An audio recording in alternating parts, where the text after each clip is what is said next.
once again today. Of course. And we couldn't be happier. Very happy to have Patrice on board. Now, what sucks, it's now, 7:06 on the East Coast. Mm-hmm. We just did an hour of radio. Why don't we just throw mics on in the office, and then we could, coast? Then we just sit back. Because now I feel like we entertained a lot of people, but we just entertained ourselves. Not just ourselves. You know? Because right now we can just push play and sit back and go, look what we did already. But you know what? I don't think we have a finite number of conversations to have about nothing. We all kind of do that. Kind of interesting nothing kind of guys. Interesting nothingness. You know what I mean? We could just talk about horse shit. You know what I mean? It's like, when you do that, you just never run out of stuff. It's pretty much the secret of the show. Just sometimes it's magical horse shit. Like, you could hear Opie, editing even the regular conversations where me and you are like, yeah, man, these goddamn Arabs. And Opie like, all right, this is going nowhere. And he's just like, it's like, no, Opie, there's no one listening.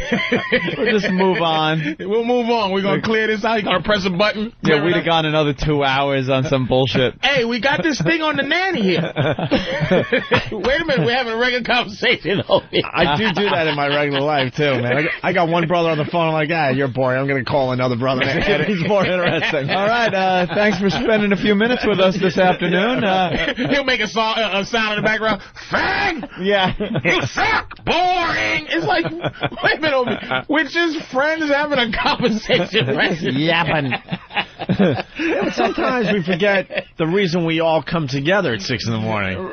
We are friends, and we're talking, but we're also trying to, shape a show together. Yeah, kind of pound one together. If you want to really just hang as friends, let's get out of this, let's get to 11 o'clock, and we'll go hang at the Brooklyn Diner or something. Now you're talking, just plain crazy. But as soon as I walk in here, I'm in show mode. Come on. Is that what? I'm listening to every single conversation going on in this building, thinking, all right, we could use that, That sucked. I won't go there. I used to do that as a comic, and I just found that I started running. Like, every time I thought something was funny, I would try to do it on stage. I always thought that it helped your well of funniness to just be as funny as you could all the time. So I think it would help your well of conversation to just talk about nothing all the time, so you just don't run out. You just don't run out of shit to say. Well, no, what's frustrating is, there's some shit we do in that back office that unbelievably funny. So we go, we're feeling good. We come into here to try to do the same exact thing. Nothing. It never works. Save it for the air, and it just comes off. Well, that's what we do now. If we know, whoa, that's way too good, we don't even finish it. We're like, whoa, just say that. Just stop. But that's taking a gamble, too, because you don't know if it would have fallen apart in the office. Right. Now, save it for the air. You get to the point that you stop doing it in the office, and it falls apart. Well, that's why I'm glad you guys had me come on, because one thing that amazed me about radio is, are these motherfuckers getting up every day and doing 4 and 5 hours of what? How do you do horse shit? What How happens? do you do it? How do you do this? And then people, that is a show that comes on Party Interruption on ESPN. You know, I love that show. And I never watch it going, they probably had a bad day, didn't get no sleep. Went to sleep late, had a funny sleep day. If they have a bad show, I go, you had a bad fucking show. Like, you don't get credit for yesterday or the day before. It's like you gotta be good. You are only as good as your last show. So that's it. That's what's frustrating. We had a great show yesterday, and we kind of enjoyed that for a few hours, and then all of a sudden you have to think forward. All right, what are we doing tomorrow? What are we doing tomorrow? It does mess with your confidence, because you go, we had a great show yesterday. Somebody calling, and you really start to question if you fizzled out. Like, I come here today, and I feel like, okay, all right, they had enough of me. All right, enough of Patrice. Listen, I'm not going to come in tomorrow because they don't need to. I don't want to overexpose myself. Isn't Bobby available? Get Bob, because it's just ridiculous. And I'm going, wait, these guys come in every day. Every day to do this. Every day. And then when you have a bad show, you got to sit there and eat it for 24 hours until, 20 hours, whatever it is, until you come in and get your next show. And then your whole insecurity goes, man, you guys you just go, I think I'm fizzling out. Maybe that's it. Maybe after 10, 11 years, The tank's dry. Yeah, maybe our better days are behind us. Puked out my last story. I'm a 410 trick pony.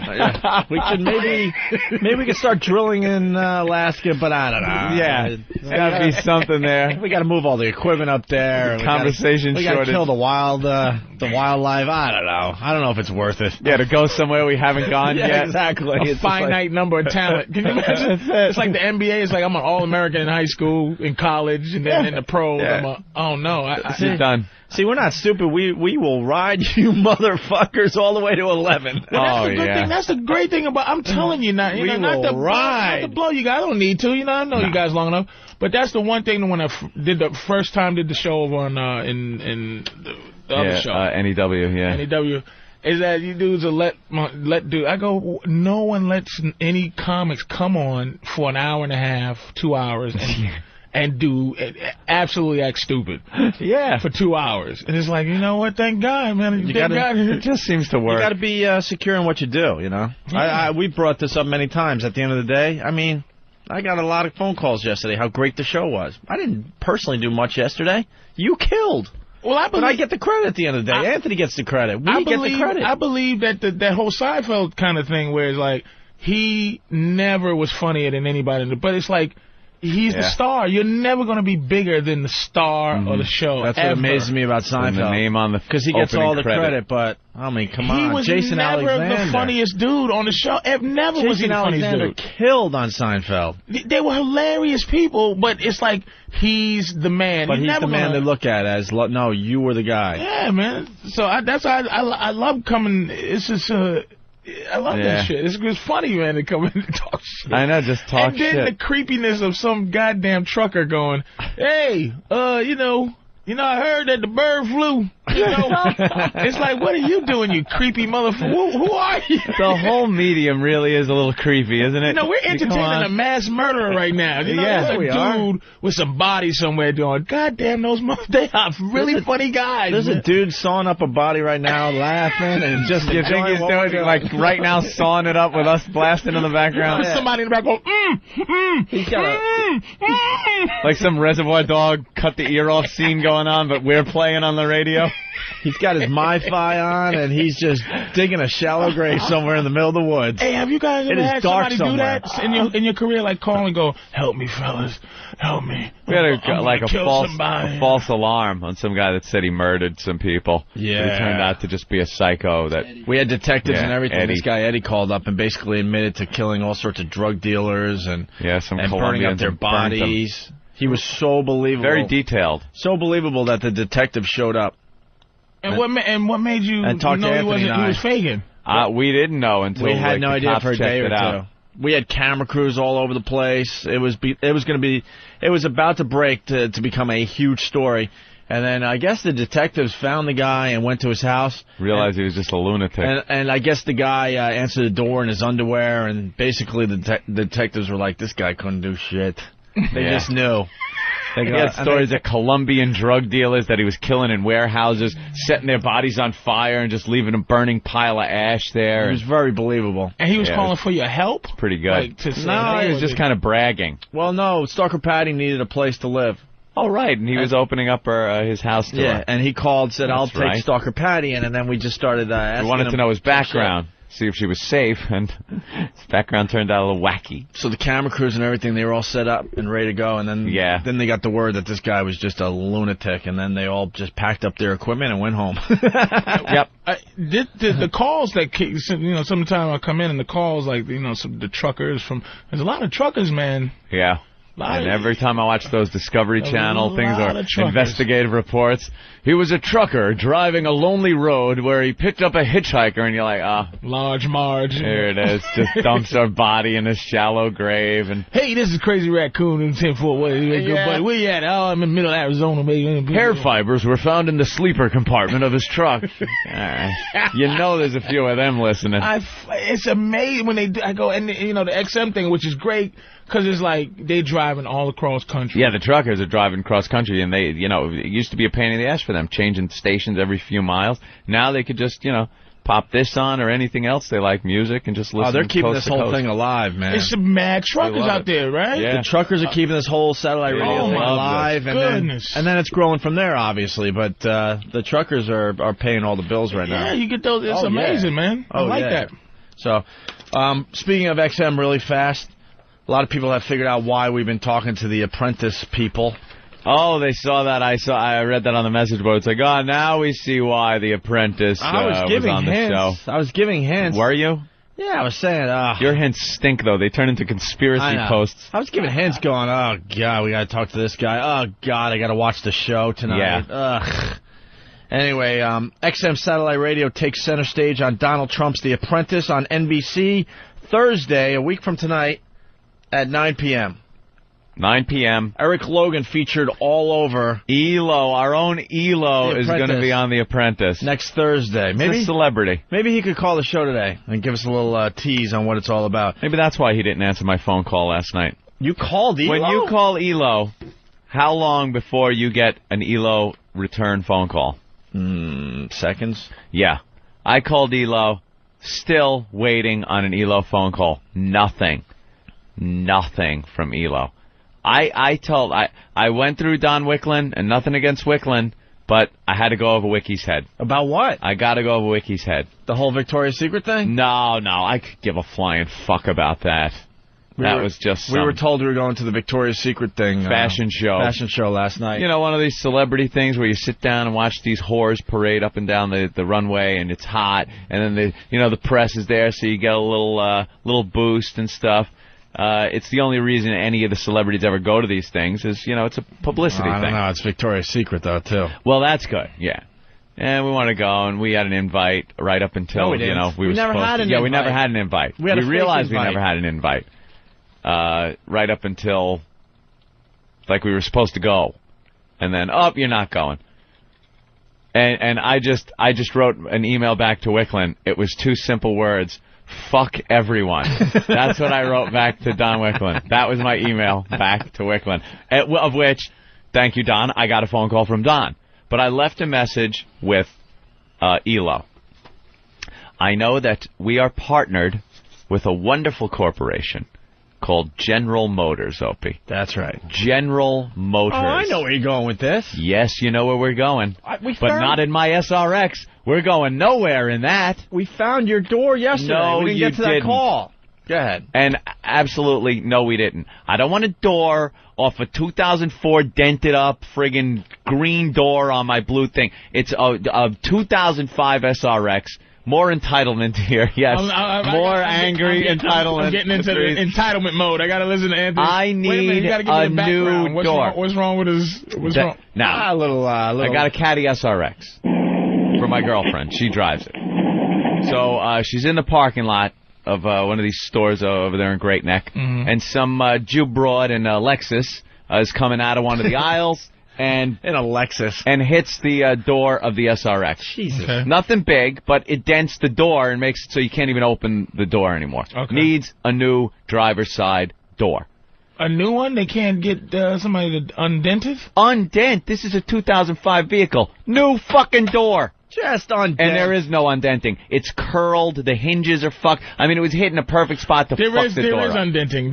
We have to filter out entitlement. No. When you drive around... You drive around uptown, and some Puerto Rican jumps out and goes, "You want me to take that dent out for you?" That's undenting. I've had that happen before. I had a Pathfinder with a dent in the back, and the guy's like, out of nowhere, I'm driving uptown, and he goes, "Anthony, you want that dent taken out?" No. Anthony now lives as a fancy man. He lived in the trenches for many years. He ain't dealing with undenting anymore. Here's the deal. I don't want undenting. I don't want to use door. A new door is as much as a car. Insurance company pays for it. He doesn't give a fuck. The insurance is paying for this. They already wrote a check. I have a check from Geico that is sitting on my desk at home. Yes, desk at home. Wait a minute. Now here's the difference. Yes. Now here's a perfect example of when you get entitled, how you miss out on other people's situations. The fact is that this Jew broad hit the car and stayed to exchange information. Oh yeah, so that Geico could pay. Do you know what happens if someone dents my car door? I get it undented. You know why? Because I don't know who did it. They left. Or they shot me and said, don't you fucking open your mouth about this door, and they leave. So I gotta pay for my undented door. A new door is something I would never even There's two worlds out there, Patrice. Two worlds. This is a. How about a door that's a different color? Would you go that route? No! I don't want. This is a 2005 Caddy. So what does ELO have to do with this? All right, here's where I'm going with it. He's like a very busy man. Here's where I'm going. And now it looks like he's going to be a TV star. Busy man. Well, let me tell you something, busy man. I'm going up top. I'm going to the top. Is this Eric Logan? Si, senor. Or is this the actor that plays Eric Logan? Yeah, really. I'm the stunt double. ELO, my good friend. Anthony, listen, I did get your message and I apologize. I was going to call you today. If I would have known it had to do with the door, my God, I would have absolutely called you. I think he's being sarcastic. I'm being serious. I know people. That's what I figured. I know ELO is a power guy. He knows if there's a partnership between XM and General Motors, ELO knows people at General Motors that can go to Detroit, stop the assembly line. They pull that cord when someone gets their arm caught in like the assembly line. They boop and work stops, and they will walk up, grab a door that is bound for an SRX, and mail it to me. That's the power I know of ELO.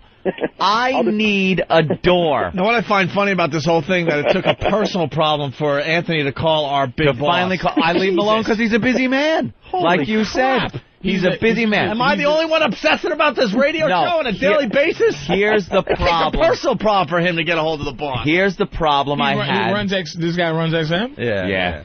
The boss of XM, this guy.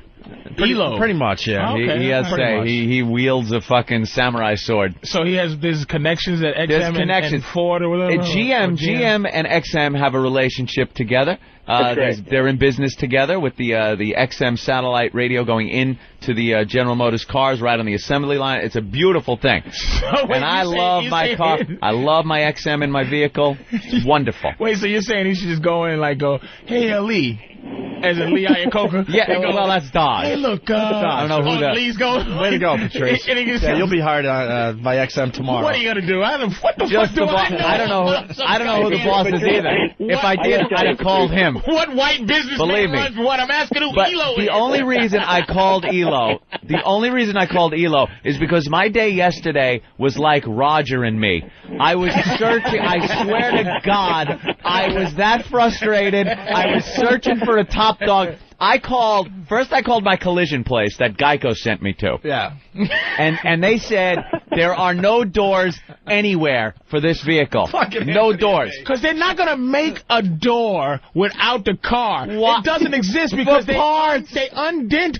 Door is not a part. Anthony. Not on a brand new vehicle. You don't undent. You get a new door. A gasket is a part.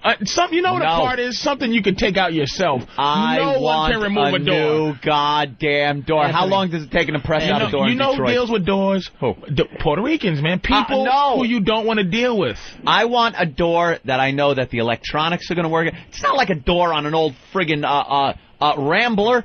There's electronic work in there. You get a door without a dent, there could be 800 other things wrong with that door. There's a mirror system on that door that has to work properly. There's a cup holder. There's things on that door that could be so screwed up unless it's a brand new door. Just throw the car away. I came close. I called the car away. Dude, Patrice, don't even laugh. A week from now, we will find out that he threw the car away. Let me give you the timeline. He threw away a perfectly good couch because some kid might have booger on it. Might have wiped a booger on the couch. No, he did. He wiped a booger. But he never. And then what? It might be bird flu on it, or couldn't find the booger. He couldn't find the booger sitting on that couch, and that booger. On that couch? A child's booger? Yeah. Child's booger. That's like a child's pee. It doesn't, it's not really. It's not evil. It's not evil. It doesn't have the good stuff yet. Yeah, disgusting. A man's boogie is different, but a child's booger, dude, he's loving that booger. He couldn't find the booger, which means the couch was obviously fine. That wasn't good enough for Anthony. He threw the couch away. Gone. Are you gone, serious, dude? out in Z. A nice Actually, the guy that paid to haul it away to the garbage actually took it. Yeah, this isn't a fraternity real evil behind those beautiful eyes, man. I don't understand. Anthony, why is he like this, man, Opie? I grew up. He was different when I first met him. The situation I had, actually, one example is me and Opie went to an event for a radio station that we were working at. We both drove there. As we left the event, we stayed late to talk to people, so the parking lot was empty. When we came out, he actually thought the car that I had driven there in was an abandoned car that was left in the woods of the parking lot. I had to park like on the periphery of the parking lot. That was at Spooky World. That was at Spooky World up in Massachusetts. He got the last possible spot, and it was like kind of in the woods. Kind of in the woods up on a slight hill. He thought it was an abandoned. He goes, "What are you walking toward there? Don't go there. That might be dangerous." Oh, my God. Puerto Rican family there's somebody dead in that car. Right. It was my car. That's my car. That was my car. So Anthony has come a long way, and he's a fancy person now, and I guarantee he'll just throw the car away. No, and if I could continue with my timeline of events of yesterday, you will see I came close to throwing the car away. So what you're going to do, you're going to undent it and then get rid of it? No, I was just going to throw it away. No, he's going to throw the car away. At the place I bought it, though, which I also called. First, I called the collision place. They say there's no doors anywhere. They go, you got to call Caddy Customer Service.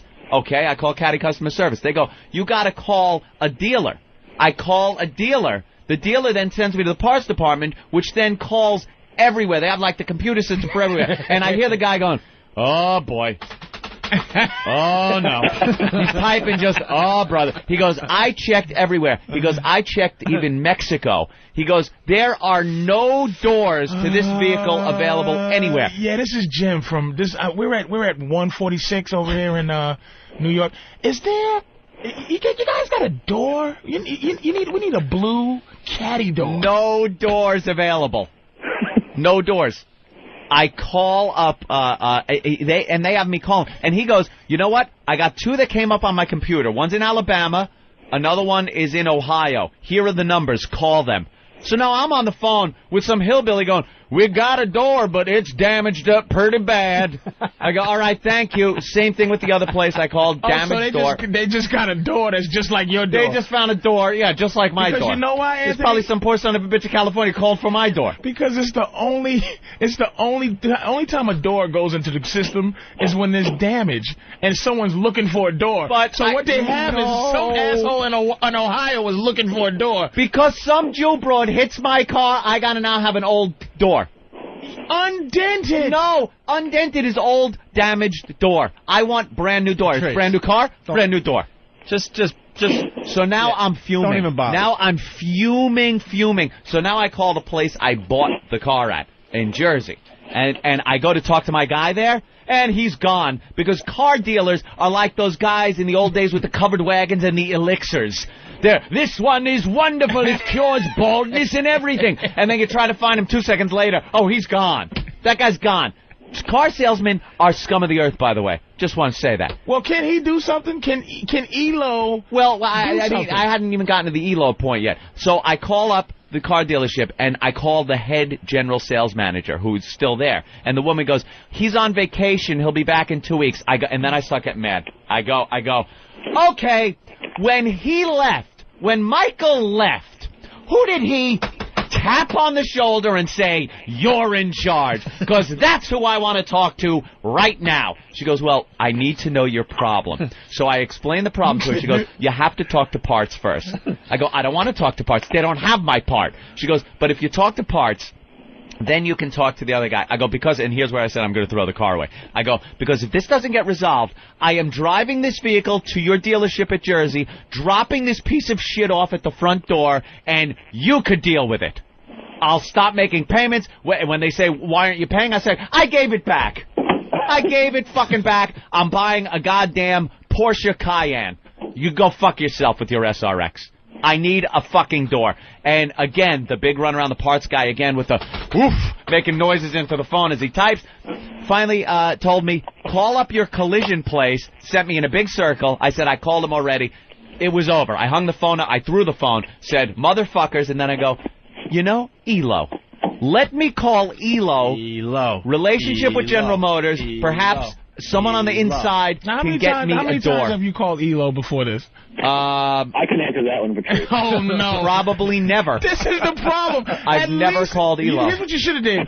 Call him 4 times before the door. You guys see it the wrong way. You guys see it as I'm only calling because I need something. I see ELO as being so busy, I will look at other ways of solving a problem. That's some pimp shit. I am looking at other ways to solve. We've solved problems before without having to drag ELO in. We'll do it later. But this problem reached the point, and I tried, where I now have to go to the power broker, the guy that has relationships with higher-ups at General Motors, Eric Logan, to help me out getting a door. Now, ELO, can you get yourself a door? I can, actually. And that's why I don't think there's any doors left, because it's sort of like, how you have extra CDs at record companies. They have extra doors in General Motors. They're just laying around. ELO, there's got to be a way that someone could just snatch one off the line, the big assembly line. I don't see this to be a problem. You don't? I don't. I mean, it's a door. I love this man. People have problems. People go to stores. I need a door. I need a new engine. Need a hood. But I've been through the whole thing where I went through every avenue to try to get a door, and they say there just aren't any. They're what they call back ordered. So there's a whole bunch of people, I guess, waiting for a door. That's what the problem is. If something's I need to be. It means you're in the wrong place in the line to get the door. Right. That's what I'm saying. I need to get up in the queue a bit further. I need to be at the front of the door line. I wish I could call a white man to get me a door. To even think to do that, man. I'm just getting the PBA cards. This is what my career. My career is getting me. 1995. Exactly. They rip PBA cards. He walks around with a police plaque on his car. With a cop on his head. Is there any way through your relationship with General Motors that maybe my spot in the line could be moved up a little further to help? Because I love to get on and talk well about General Motors and the vehicles that I bought. I have 2 General Motors vehicles, 2 Cadillacs. I have my Escalade, which I'm very happy with. I love it. I love the XM unit in there. The way it's integrated into the whole navigation system. I love it. And then XM comes with the whole thing now. And the SRX, the same thing. It's a great vehicle. I got a Z70. I got a Suburban. I didn't get built-in XM. I got a 2004. 2004. You gotta get something that's dated after 1985. I got a 2004 Z71. 2004. You need a 2005. Well, you need to call ELO. You got to upgrade. Yeah. Hey, ELO. There you go. Let me get an X. Click. Oh, what happened to ELO? He's gone. Eric, I would be indebted to you. All I want is a little old radio. I don't want no goddamn door. Who's the president? Right now. Who's the president of General Motors these days? I don't know. The chairman is a guy named Rick Wagner. Rick Wagner, who I love the guy. Yeah. Rick Wagner, please, if I could just get a door. I really need this door. Yeah. And I need a windshield wiper. I'm going to make this a priority. I'm going to work on this door this morning. I may actually before the end of the show. Yeah, Thank you so much. It is the front driver's side door. Of a 2005 SRX. 2005. Blue chip is the color. SRX. Blue chip SRX. Got it. Yes. Eric, thank you so very much. We got to talk to Eric about The Apprentice, too. That's happening next Thursday. Anthony, do you want me to focus on The Apprentice or your door? Right now, The Apprentice, because you're the star here. Oh, please. It's radio, so. Huh? That's why I'm mad. I'm going to grab your radio when I just go for the gift bag. People are calling me a door diva. How can I be a door diva? Yes, man. I cannot believe I'm watching this, man. New door. You know, I love how we can open up windows to each other's world, Patrice. You have shown me things. Well, that night at the Halloween party when we talked about relationships. And you were talking about your girl, and I had no comprehension of how you treat your woman, how she treats you, the relationship there. It was a window to a world I have no clue about. And this now is opening up a little of the white man I would never think, even if I had a friend that knew how to get doors, I wouldn't go, let me call my man, he can get me a door and shit. I would go, damn, where can I go to get this goddamn door fixed and this dent out of it without them smashing up inside or stealing something out of my car? New door. Because I look in where they put the doors, there's a lot of springs, there's all type of gadgetry. And I go, this can't come off. Why would I even think about taking this shit off? There are people that know where every piece goes, Patrice. Yeah. They take it off, and it's not even like they have spare parts left over. When did you think to get a door? Like, when did you think that you would get a new door? The second I got the call that the door was hit, it was in my head, new door. New door? Not used new door. But how do you not go from collision door. the shittiest car that someone's scared to get in to there's process in life. The first car I got after my piece of crap was a what did I have? A Cougar. Oh, that's right. I had a Cougar. A black Cougar? Black Cougar, tinted windows, this thing, and it was my first new vehicle I've ever owned. He pimped it up, too. He pimped it out. I loved this thing, and since then, I've been a fancy driving man. I need a fancy vehicle. His first car, he just left on the side of the road. Yeah, it blew up in Mamaroneck, that one that looked abandoned, and I just got out and left it there. And rented a U-Haul, I went to a U-Haul place because I knew you could rent it for like $29 one way, and just rented a U-Haul, drove that the rest of the way home, and left my car there. It's probably illegal? still in Mamaroneck. Well, it's probably not a good thing to do. Yeah, because you have to It was before I was fancy. But how'd you learn how to get new doors? Like, I would not know to ask this.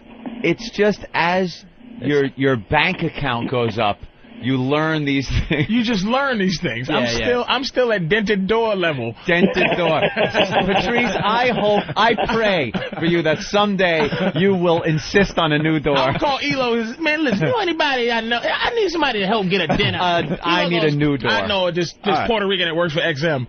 Let's get back to Elo. So, Elo, The Apprentice, next Thursday. Yes, buddy. You're the big star, huh? I don't know if I'm the big star. It's Donald's show. There's really no star bigger than him, though. So. And rumor has it we might get Donald on our show. I think we're going to make that happen. I think you're going to get the Trumpster Thursday morning on your show, like 7:10, 7:15. Whoa! But a week from tonight, The Apprentice is all about XM, and Eric Logan's one of the judges. Lee Abrams down there in Washington. Another Do you get to mouth off to anybody? You know what? I mouthed off about some people to Lee because the goof-up that happens, which is actually a pretty big one, makes it real easy for us to make our decision. So, what was the big goof-up? Being in control of the Opie and Anthony marketing plan? No, it's a small goof-up, but this is a big goof-up, though. This was I'm still under an NDA, so I really can't disclose a lot of things. All right, we just know that it's all about XM next Thursday on The Apprentice. Yeah, it's great. I mean, the two teams have to pick up they have to pick out an artist. And they have some artists, and they have to write a song. They have to produce a song. They have to pitch Lee and Lisa and I, and then we choose which one of these two records based upon airplay on the air, because we actually did it on the air back in earlier this year. And callers called up and talked about the two songs, and then we make a choice of which one it is, and whichever one gets added to the playlist wins, and then the other team has to go to the boardroom. That's very, very cool. Yeah, it was a lot of fun. A lot of fun. And XM Canada? XM Canada coming soon. And what part of the programming lineup? I am staring at a channel lineup right now that says The Opie and Anthony Show. So wow. Yeah. Now, see? This is a guy that gets things done. Eric Logan. Absolutely. Well, Eric Logan promised we'd have a bigger audience than Howard, and he's proven it on a daily basis. Also, and you'll have it again. Also, the DirecTV deal starts Monday, right? Starts on the 15th, yeah. So is that Monday or Tuesday? Oh, starts on the 15th. Yeah, we're going to be heard on DirecTV as well. Any other big things going on with XM? Tons of big things. Tons of big things. I'm working on. Don't. Not when I need stuff. Eric. By the way, that was Opie hanging up on you, not Anthony. I have total faith in you, and I would never have hung up like that. Respect. What a scumbag. He asks him a question. He falls for it every time. And every time he answers, and every time you hang up. What's the big things going on? He's such a scumbag. Well, in 2 weeks, we have a... Click. What the... What? He's still talking, too. Do you think he hangs up his phone very uncomfortably, or you think he just like, that's just what they do? Guys, if he listens to the show. No, I think it's more of an uncomfortable thing. Next phone call. He does this. He clears it. Yeah. Well, let's see what my next thing to do today is.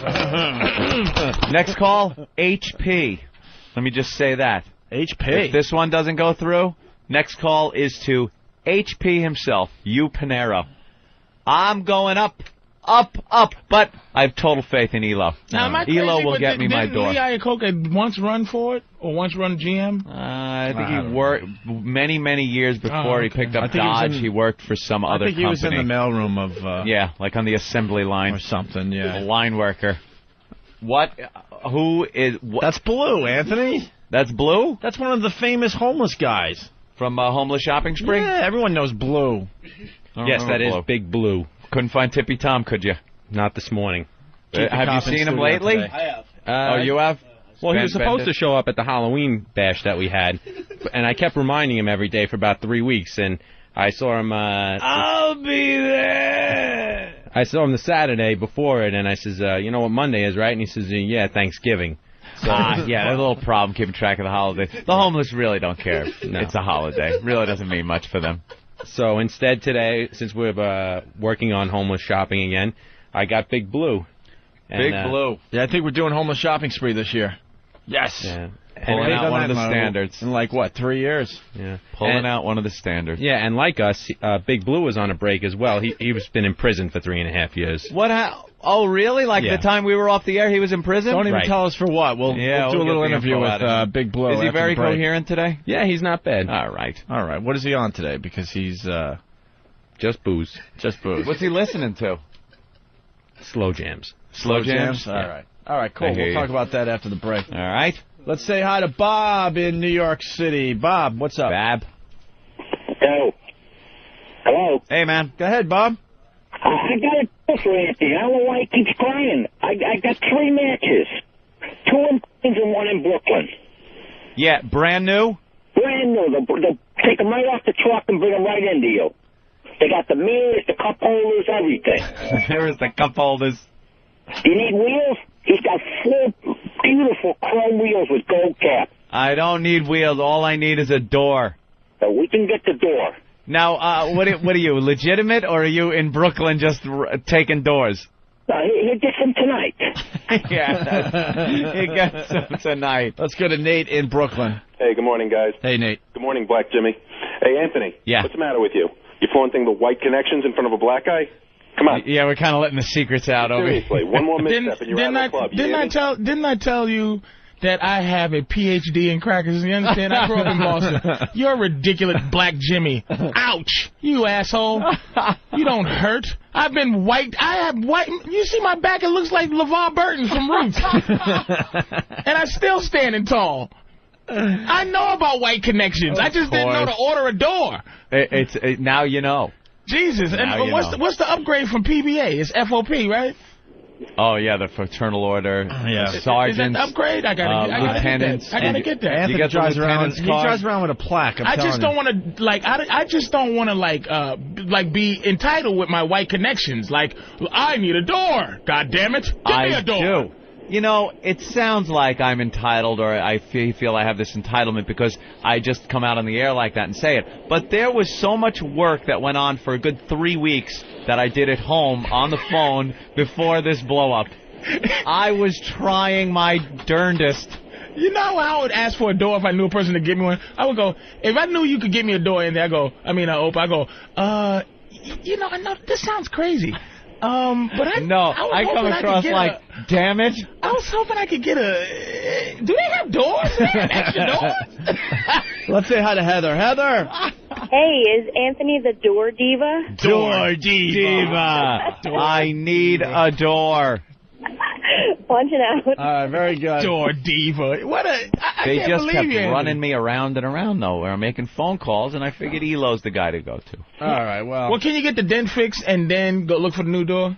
No, at least so you can drive it around. Dent. No, he just wants a new door. It's not a dent that you take the plunger and pull it out. It's creased and curled by the hinge to the point where the door doesn't shut anymore. It's that bad. The door is done. Spent. All right.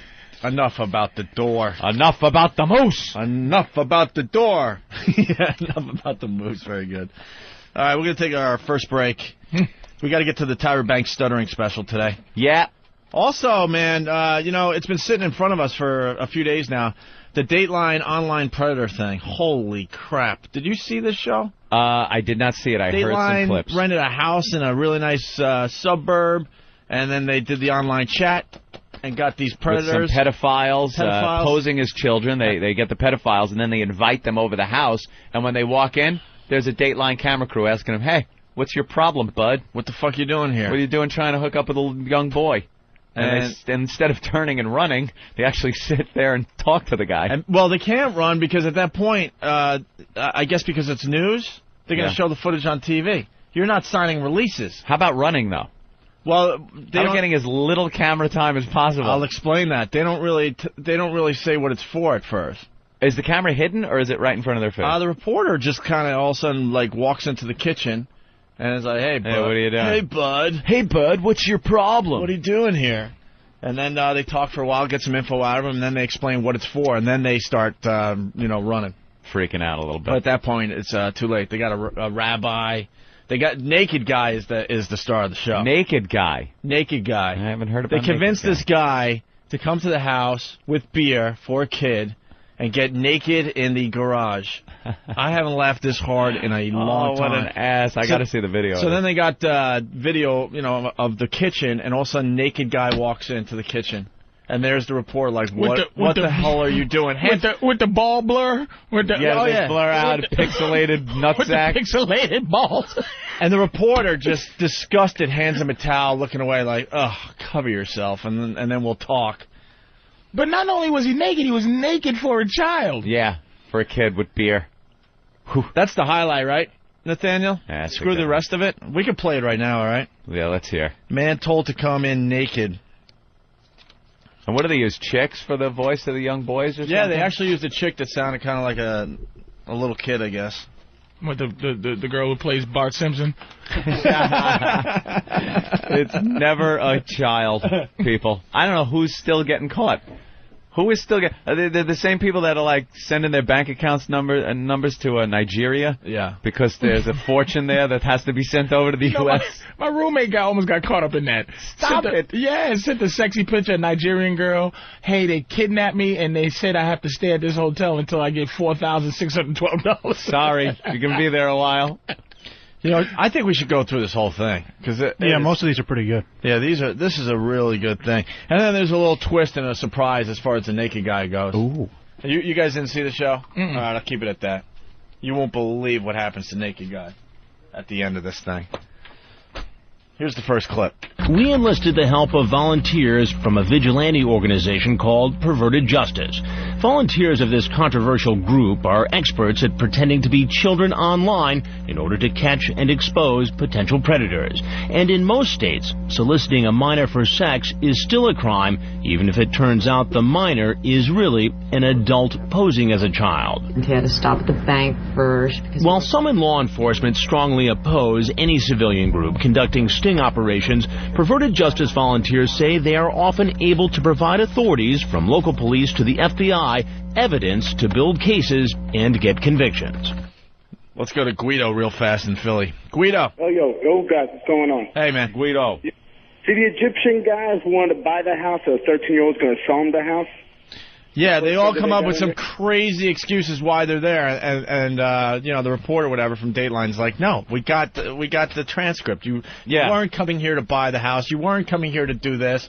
You were coming here because you thought you were going to have sex with an underage boy. No one's there for a kid touch your sex. The thing was hilarious to watch. I hate to admit, but that's the thing. Is okay, just one little psychological thing. It's like they said the little girl this supposed little girl or little boy goes, come on over to my house. Sure, I'm going to come on over to your house, little boy. Your house? Not a meeting at Inspiration Point or Al's Diner or something, but at your house? Yeah. Like what? My mommy's not home. How do you end up doing that? Yeah. Like that's the thing where you go, are you stupid? Dude, they're so sexed up into a froth. They're just they're pumping. Just the thought that they are going there to have some sex with a kid all logic goes out of their head.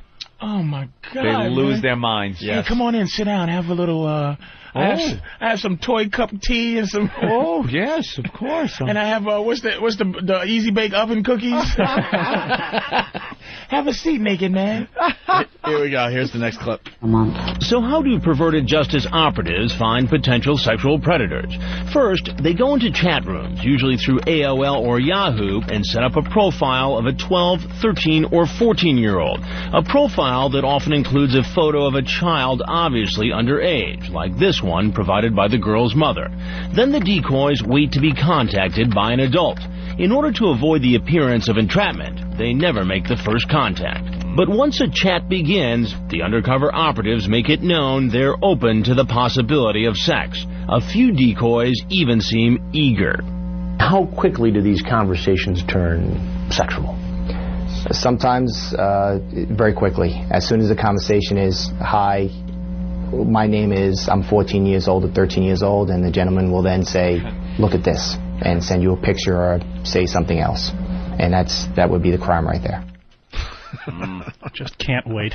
Look at, hi, how old are you? 14? Here's my cock. Picture of my cock. Not even like a fine how do you do or anything. Like no tact, even for the kids. It's like even a little kid would go, whoa, whoa, whoa. Yeah. Hey there, fella. Dude. I just talk about baseball for a while. You're going to get some. You're going to get some. Calm down. Let's kiss for damn excited. Just got home from school. I'm 14 years old, and can I put it in your ass? What? He's a turnoff. What classes you taking? I thought older men were supposed to be cool. Yeah. Get out of here, man. Be a little smooth. That is a great angle. Right to it, man. Damn. And then the guy has pedophile voice. The guy doing the thing, it's like he has that look at creepy voice. Well, now we get into some of the audio of the pedophiles. Listen to this. Here's a 46-year-old who calls himself the Sphinx 59. Yeah. He thinks he's talking to a 12-year-old girl named Sarah. It takes him only 4 minutes of chatting online to ask her, are you a virgin? She says she is, and then he asks if she's ever performed oral sex. In this chat, as in many other men's chats, things get much more graphic and disgusting. As soon as those boundaries are crossed, in a lot of ways, the chat tends to get a lot more explicit very quickly. This man, VA male 69 2005, who's 28, thinks he's talking to Erin, a 14-year-old. He asks her bra size, if she shaves anything other than her legs, and says there's just something about a teen body. I'm 14, man. My name is Erin, and I'm a cheerleader. Shave your pussy!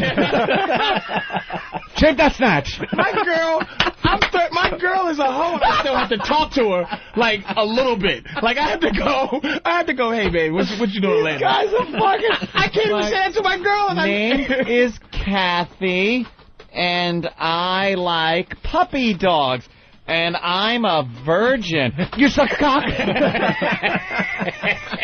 Suck that cock. Jesus, what happened to me? I meant to type in, oh, nice to meet you, and what school do you go to, and I don't know. My name is Brittany, and I'm only 12 years old, and I like pop music. Lick your ass! You need an ass licking? Love licking teen ass. How about just, why? You like Barbie? Yeah, something. Yeah. So, think right Ken's to it. cute. Think King Dolls are cute. Yeah, suck that cock. So Oh, my God. So at this point, they got the house that they rent, and they got the cameras ready to go, and now these guys are starting to show up at the house, convinced that they're going to meet some underage boy or girl. Once a predator has made it clear he wants sex with a minor and makes a date for the liaison, the crime has already been committed. Wow. He doesn't even have to show up. But will he? Knock, knock. The answer is yes. Knock, knock. But this man, once he sees me and not a teen, realizes he's made a big mistake and runs for the door. Hey, how are you? Just come on. Whoa. Hey, you're not going to want to do that, I don't think. Here's another guy who doesn't stay long. Hey, how are you? Good, I'd like so. Good. Why don't you have a seat right over here? No, thank you. I'd like to ask you some questions. He makes a beeline out to the garage, barely touches the stairs, and with his arms flailing, runs down the driveway and down the street. Clearly... Just run away.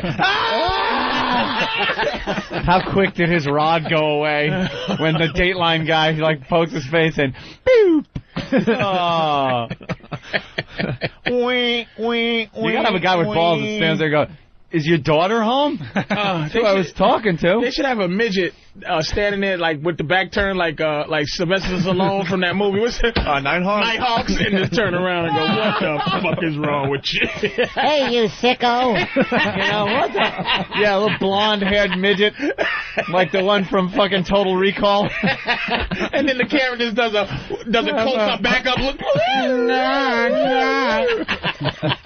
Leaves a silhouette of him with his arms flailing on the front door as he ran through it like a cartoon. He runs through like Donald Duck. Daffy Duck is the shape of... You see his arms, legs, and his boner. It's the shape of a pedophile in the house.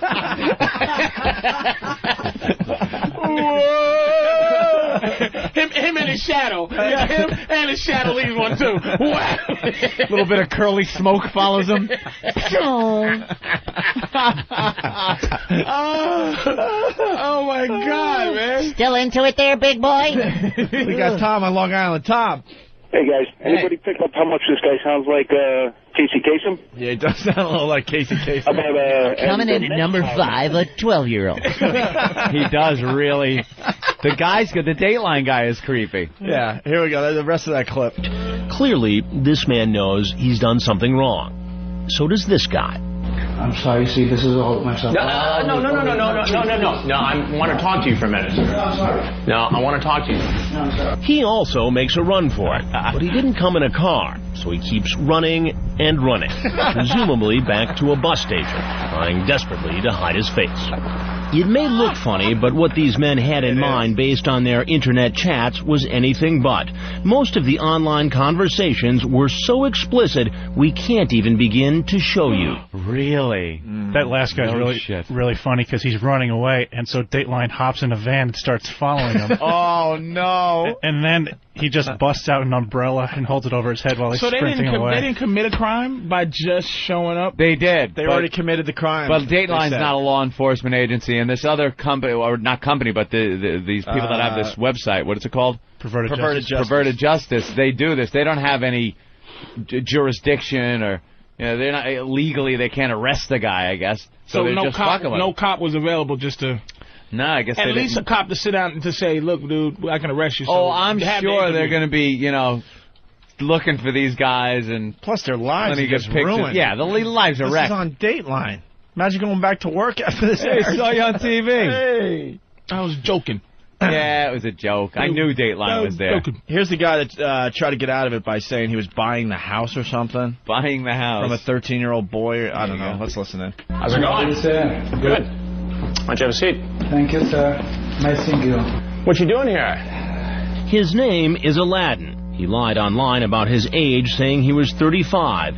He's really 46. And instead of admitting he came here for a date with a 12-year-old girl, he says he's here to look at real estate. Later, he decides to come clean. Why did you really come here? To see, what's her name? Sarah. Sarah. Yes. Sarah. And you were talking with Sarah online? Yes. So all that other stuff in the house and all that was all a big fat lie? Yes. Okay. Do you know how old Sarah is? No. He tries to convince me that the girl, Sarah, is 18, even though his own words tell a different story. You say you're 35, male, and you say where you're from. She says she's 12. You say, oh, you're real young. You like older men? Depends, I guess. You ask her about her former boyfriends. Did she ever give them oral sex? She says yes. She tells you here that she's 12 years old. What is that number right there? What does that say? 12, yeah. I'm dyslexic. So that 18 thing is a lie as well. 21? Then Aladdin apparently begins to feel faint. What are you doing? And lies down on the kitchen floor. Are you okay? Yes. Do you want your water? Of course he felt faint. That nigga was looking for that genie. He's not rubbing his dick 3 times. Oh, Genie, where you at, nigga? I got Where's my flying carpet? Take me away. Shining Only 12 years old.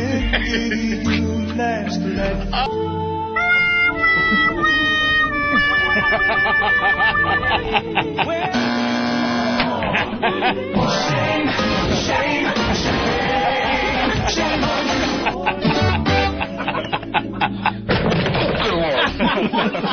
my God. Thank you. Good morning. Good morning. Hello, cutie pie. Good morning. Stop whining. Who is your daddy and what does he do?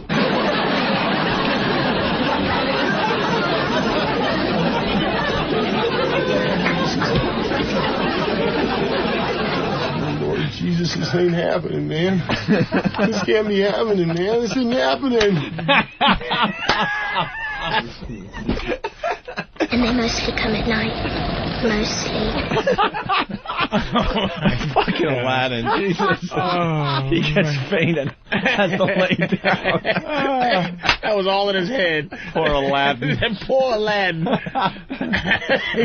Oh, man.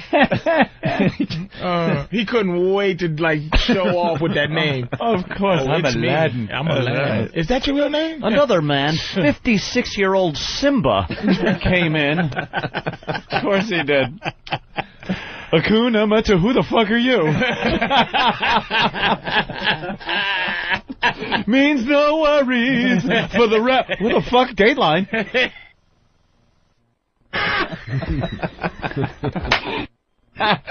Hakuna. What the fuck? Where's the 12-year-old? Hakuna Matata. No worries. Hakuna Matata. He's at the door. Knocking. It's gonna be great. No worries for the rest of your day. Oh, of course. Flipping a fucking coin. Like a zoot suit. He's spinning his watch, flipping a coin down the street. Getting me a 12-year-old tonight. Walking like the frog. Hello, my baby. Hello, why don't you take a seat here and talk to us for a while? What the fuck? Who the? What the? Hakuna Matata might mean no worries, but this, I'm fucked. Hakuna Matata. I got a lot of worries. For the rest of your days. He's tipping his top hat. The philosopher. What the fucking? Wet, who the? Wet thumb in the corner of his eye. Oh, yeah. What the? Looking at himself in the reflection and the knocker on the door. Yeah. Do I look for any boogers? Kids don't like boogers. Hakuna Hakuna Matata. It means not do. Hakuna Hakuna ma. Hakuna what? It means I'm fucked. Oh shit. Hakuna My philosophy. No. Oh, my name is Simba. Aladdin. Aladdin. Oh, that nigga couldn't wait to be sexy. How you doing, baby? If you rub something 3 times, a genie won't pop out. Beauty and the creep. Oh, my goodness. Hakuna Hakuna what the Dateline. This ain't good. Henchman from Brooklyn on the instant feedback. Was he looking for a lad in his bed? Yeah, a lad in his bed. Oh, my God. Aladdin. He did not come there and his name was Aladdin.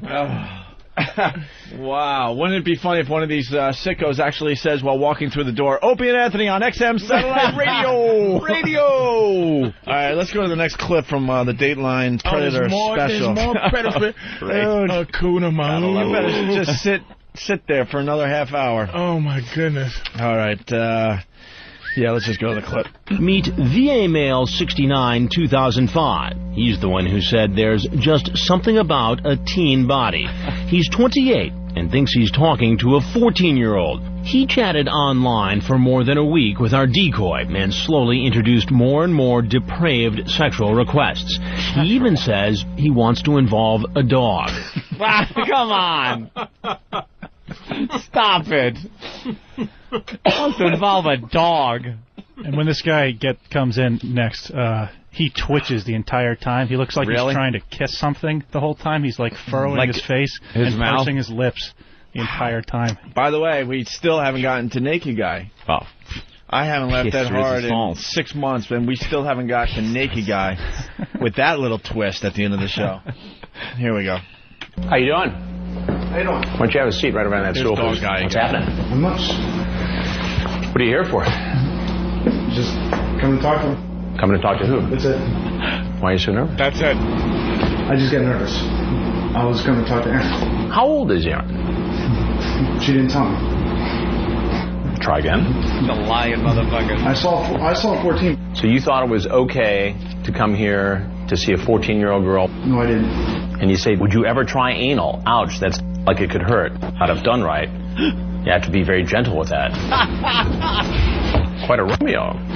I'm a lonely guy. What can I say? He's more than just a lonely guy. We did a background check on VA mail, and it turns out his real name is Joe Wunderler, an Army sergeant stationed at Fort Belvoir at the Intelligence and Security Command. I've never done anything. I'm trying to get help. He was. What are you doing to get help?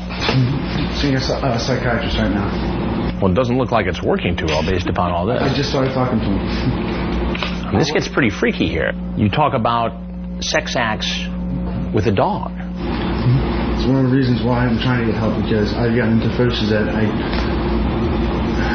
know aren't right. I guess you're going to tell me next that this is the very first time you've done something like this. Actually, it is. I'm serious. Sure he is. Wow. They all have the same thing. It's the first time. They don't know how old she is at first, and then they kind of fess up to it. And they're also in therapy to deal with it. Yeah, dealing with it. All right, we got Naked Guy, but first, it's the rabbi. Oy. They caught a rabbi, too. It's 4 o'clock in the morning in an AOL chat room. This 54-year-old man, screen named Red BD, messages a 13-year-old boy named Conrad, saying, "I'm prowling for young men." What he goes on to say in the pictures he sends are so graphic, we had to carefully edit them before putting them on television. These pictures, the one they could show, it's all you can see is his face, and his entire mouth is blacked out. Really? So I can't imagine what's going on there, that they had to black out the mouth only. Dreidel, dreidel, dreidel, I'll shove it up your ass. Dreidel. They blocked his mouth out because he was saying such depraved... No, it was the picture. I can only assume there was something in his mouth that's not supposed to be there on TV. Oh, no, is that it? I can only assume. Why else would you block out only the mouth? Was it a curly Q, Jew? No, it was just... Did he look like a rabbi? Was he in his rabbinical clothing? No, he was in his street clothes. But he had that rabbi look. Does he use the excuse he thought the kid needed a circumcision or something and he was just there? I'm a male. I smell skin and I don't like it. I want it gone. Part 2 of this. And as you'll hear when we read from his chat log, it's clear Red BD knows what he's doing is wrong. You're only 13? Yeah. That's rape. Dude, I tell you that before. Yes, I remember. Oh, okay. Just, you're so young. I've never been with a young man like you, but I would like to. I'd love to rub your penis like a mezuzah.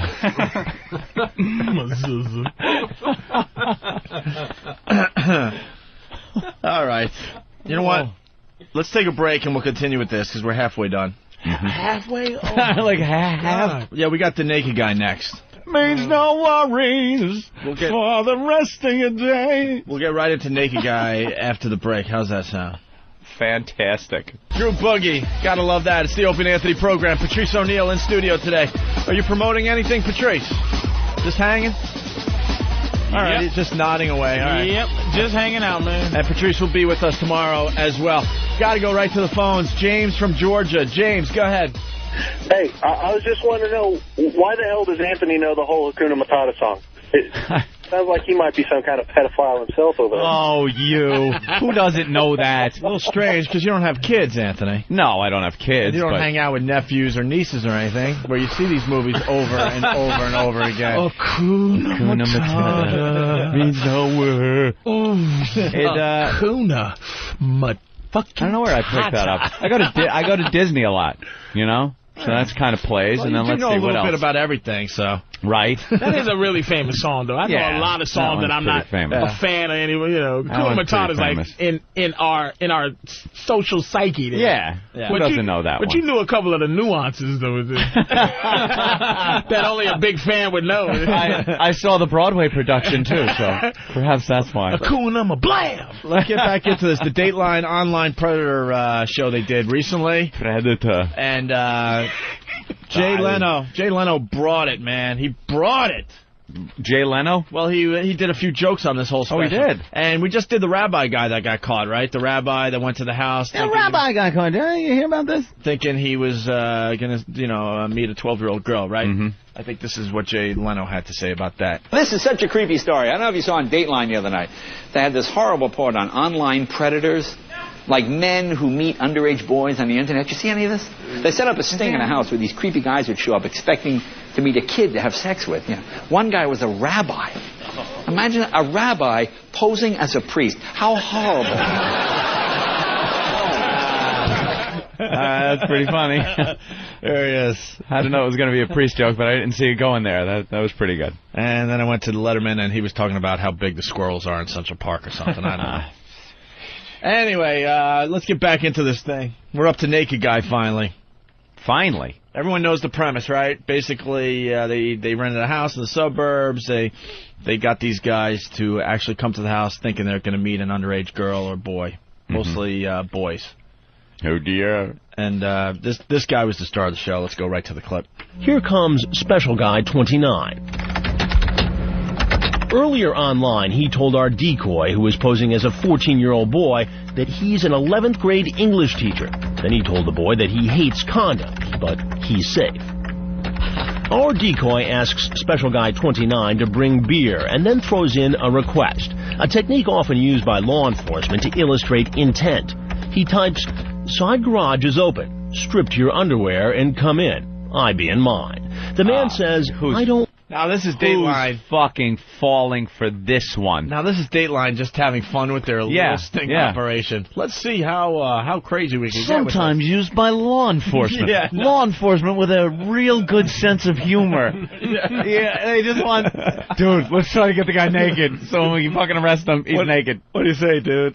Right. That is perfect. But who is the fucking idiot that's actually getting undressed? Again...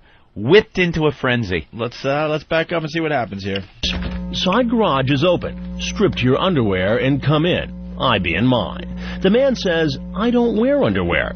So the decoy says, "Then come in naked." We never thought he'd really do it, but we were wrong. After casing our house, walking up and down the street, here he comes with the beer. And you can guess what he does in the garage. Got naked in the garage. Oh. And you could never guess what he does in the garage. Your feet on the ground and keep reaching for your cock. And now a long-distance dedication. About a man naked in a garage. Naked in the garage. It reads, "Dear Casey." I'm a 12-year-old boy. What a creep. More Naked Guy. Could you explain yourself? No. I'm sorry. Why don't you go ahead and cover up? Certainly. I'm sorry. The man's name is John Kennelly. He tells me he's 29 and a bus driver. Then he changes it to a teacher. What kind of conduct is this for a high school teacher? No, sir, I've never done this before. So you just woke up this morning and said, "I'm going to get involved in an internet conversation with a 14-year-old boy. I'm going to go to his house, strip naked, and walk in with a 12-pack of beer." No, sir. What would have happened, John, if I wasn't here? Fun. No, sir. Do you know that it's illegal to have a conversation on the internet with the intent to have sex with a minor? Yes, sir, I do. He says he knows it's illegal, but it appears that's not enough to deter him. Yes, there's the tease. Did you know it's illegal? Of course. Who doesn't know that? The guy's whipped up. That's not the end of Naked Guy. No? Oh, no. He looked like he was crying, was he? Yeah, he was really freaked out that he got caught. What do you think? What do you think the legal, like, if there was no such thing as law and all this bullshit, we just was what do you think the age would be that, like, a regular dude would go, nah, nah. What, the cutoff point? The cutoff, the regular dude? The primal cutoff point of, nah. Primal, like morality steps just in you and go, tells wait you? a minute, there must be a God and he's watching, I can't do this. 16, sometimes 15. 16, 15 years old? Sometimes 15. 15, you think? That's the back in the that's the caveman cutoff. That's caveman club over the head cutoff point. She doesn't even have hair on her back. I'm not gonna do. Can you imagine the shit that was going on during the caveman era? During the Pilgrim era? Pilgrim. Well, when did they live till? You know, they kind of died young back then. They died at 30, so they had to get going at 10. So they had to start a little early. Yeah, sure. You're an old fucking school marm by 19. You're right. Someone had to finally look around their little town and go, what the? We need some laws. This has to stop. This has to stop. Because I know 13, look, I started, you start early. There's always a girl that fucks everybody in the neighborhood, you know what I mean, when you're growing up. So we started at 12 and 13, Yeah. And the girls, you know what I mean? So I know. But they're talking about, it's not 13 on 13. 13 on 13. That happens. You're talking, this guy's in his 50s trying to hook up with a 12-year-old. But they got the game of a 12-year-old. Yeah. Like, coming over. Like, they don't have any skill. I can shave anything else besides your legs? It's not even seduction. They're not seducing the kid. No. It's the mentality of a 12-year-old. Yeah. Tom makes a good point in Indiana. Tom? How you doing, boys? Hey. Morning. Hey, how many of these guys do you think are going to ice themselves? I mean, you're on TV, you've been caught wanting to fuck little kids. How in the fuck could you go anywhere and live? Yeah, you think they're going to just blow their brains out or hang themselves or something? I bet you get a running toad board. I bet half of these fuckers on here are going to get nailed. Yeah, because you can't go to Thanksgiving with the rest of the family. Fuck, where could you go? You don't have a job anymore. You're not going back to your cubicle. I think this is some more conspiracy shit. It's like I just think the media just runs our thought process so much. You know what I'm saying? Yeah. They decide how long we think about this. You know what I mean?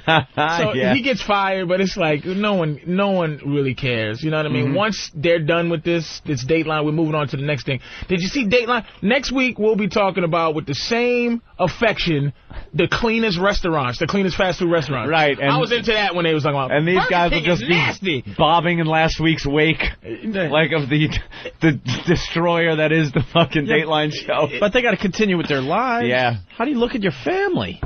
How do you fucking go to your family? There's a way now? to get out of that. Dyslexia is easy. I thought she said she was 21. It's so easy to just bullshit. You think? And Aladdin, come on. Aladdin? Just say I'm retarded. Or, look, nigga, my mama named me Aladdin. Do you know the pressure? All right, let's get back to this. They got to know it's a setup, though. They got to know it's some kind of setup. That's why it's so easy to get out of this. It's so... I don't know. They might be holding back something. Maybe Grandma will look the other way at Thanksgiving, but in her own thoughts, she knows what's going on. Would you fall for that? Would you just go... I wouldn't even be in the position where I could fall for that. Where you would be in that position, but if you was in that little goofy... Like, if I was talking to a chick that was supposed to be my age, and she said, come on over, baby, I'd be like, whoa, what kind of setup is this? Yeah, you're going to get there. Her guys are going to beat the shit out of you and rob you. You out your mind? We got to talk a little longer than this. But some kid goes, come on, see me at... But they're doing it. I mean, the point we're making, though, I mean, do you go back to your regular life, and how is that? How is that? How do you go through that? Or do you live the rest of your days by yourself somewhere? Hermit. Everyone's watching football on Thanksgiving, and you come over. It's like, hey, they're talking about you before you get there. Right. You come in. Oh, here he is. Hey, how you doing? Sit down. Let's try to make him feel comfortable. Okay? Yeah. Let's not bring it up. Hey, look, it's either the 12-year-old or this turkey. Hey, yeah. Don't fuck the turkey. Yeah, buy two turkeys. One I can fuck, one I can eat, and then maybe I can stop. Yeah, we're all having turkey, but I hear you like chicken. All right, here we go. More audio. Just about every one of them gave me the same story. So this is the first time? Mm-hmm. You know, I hear a lot of that. Yeah, well, it's true. I've never visited a teenage boy before in my life. First time in my life, this happened to me. First time? Yes, sir. So I've never done this before. And some came up with more creative excuses. She said she was 13, that's why I was concerned she was going to be by herself.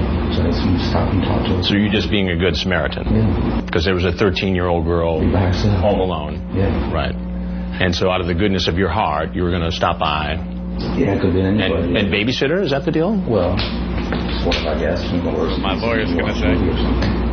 God, why didn't one of these guys just punch him in the head? That swarmy reporter in the face. I'm thinking you were here for some kind of sexual...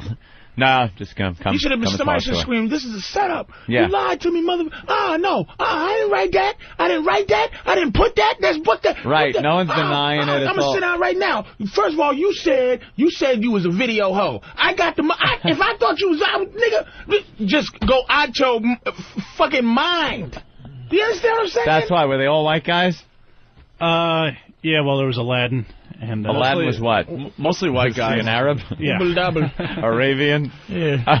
Double 13. Double 13. Double pedophilia. They have curly shoes. That's see what that paranoia. That's that old saying that it's like look at that black paranoia keep you from tiptoeing over somebody's goddamn house like that. You know what I mean? You never do shit like that. Yeah. It's just you don't even want the suspicion that shit is happening. Like we've talked about in the past, if I walk into a bathroom and there's only a kid in there, I am out so fast. And I'm not even kidding about this. No. I am out so fast. Before that door is shut, I am back out because I don't give a shit. Yeah. 99 out of 1 out of a billion. It abso-fucking-lutely. All you need is for that kid to say something. I want to be on camera going in and out of that fucking bathroom in a second, and then go, no. If I see a kid in the mall walking by, I get so mad because I'm on camera, and I'm just imagining they're doctoring up that picture of me holding the hand, the skip jump picture of walking out the mall.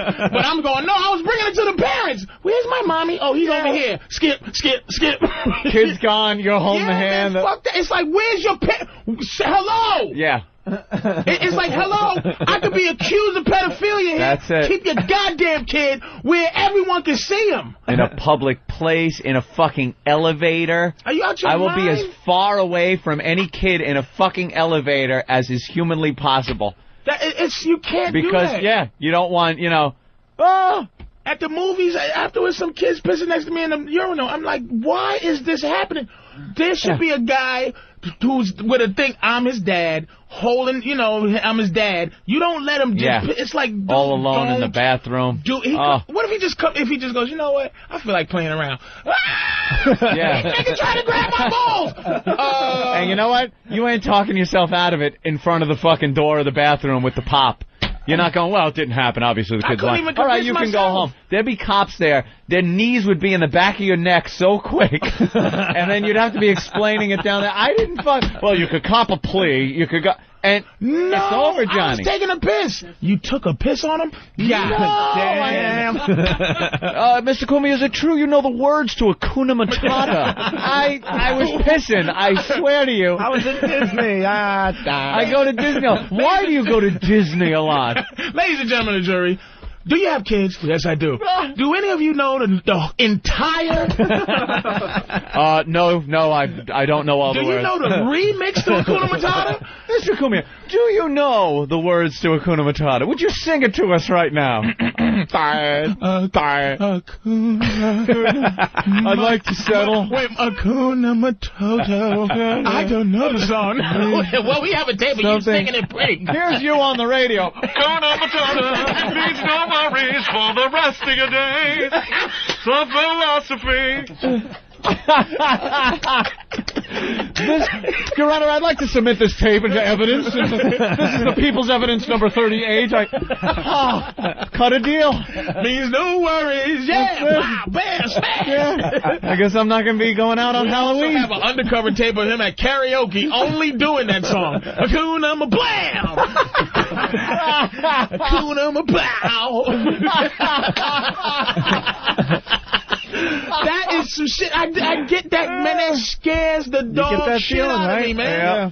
Listen, we got to go to the phones. We got to try to move forward a little bit. Maddie, a girl in Florida, I guess. Maddie. Hey guys. How old are you, Maddie? We love that the girls call this program when Jimmy's not here. For some reason... Yeah, we get more phone calls from girls when Jimmy's not here. For some reason, they feel like they could call in when Jimmy's not here. Yeah. Just something we've noticed, that's all. She said she was Maddie from Florida. Yes. Hey, Maddie. Hey. So what do you got?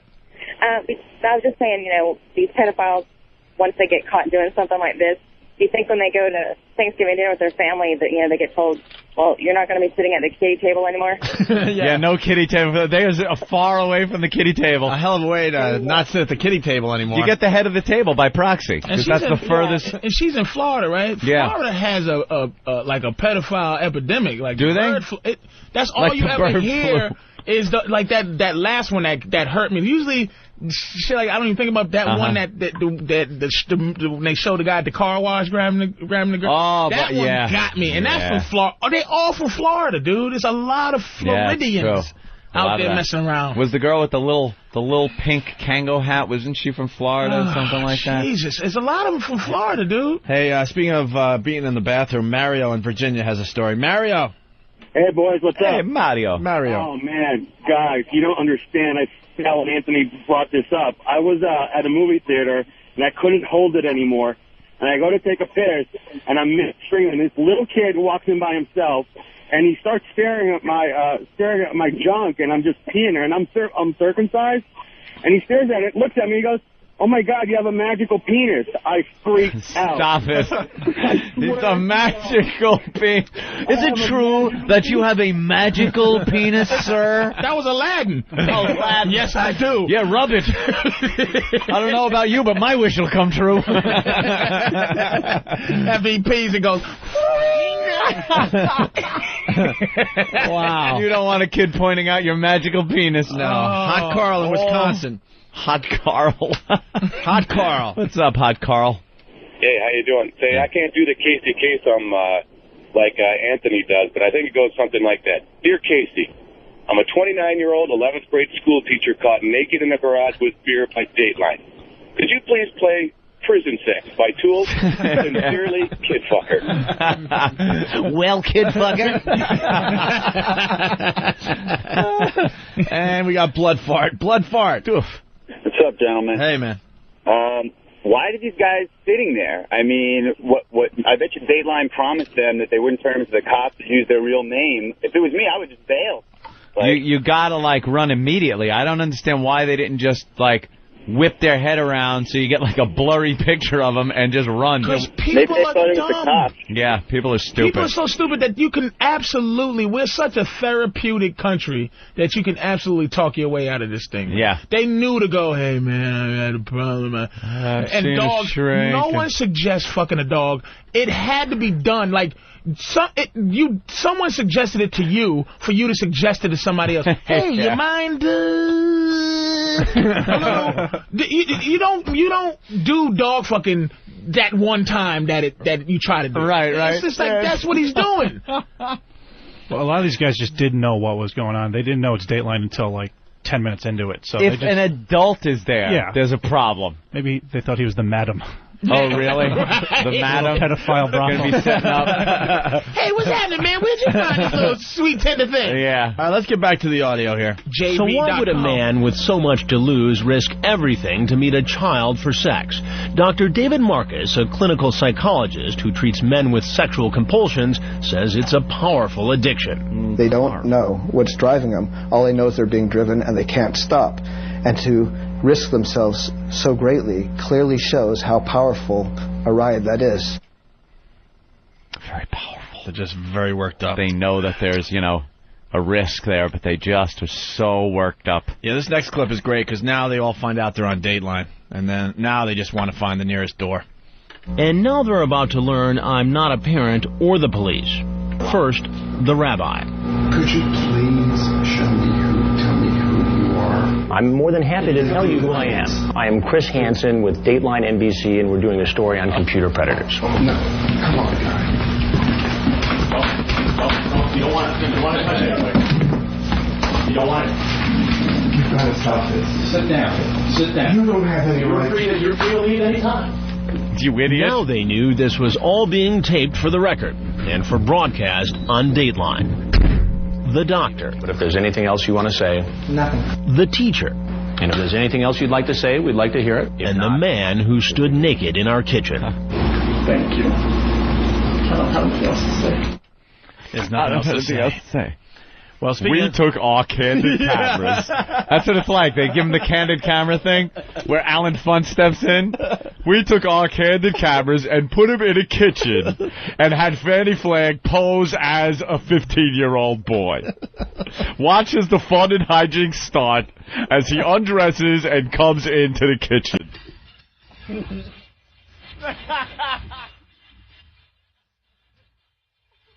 Smile!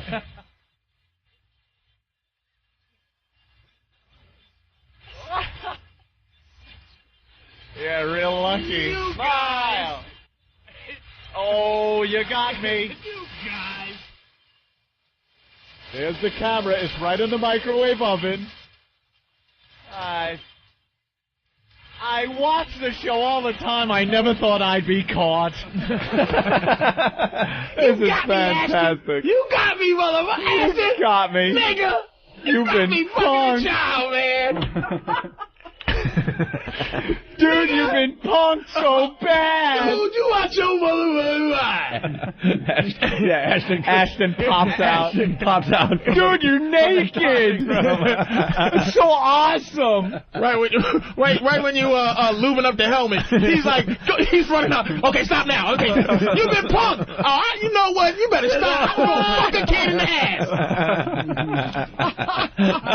I was getting ready to pump this child in the butt, and here you crazy motherfucker. Put me in Guess Who 2. I said I'd never be caught. You mother.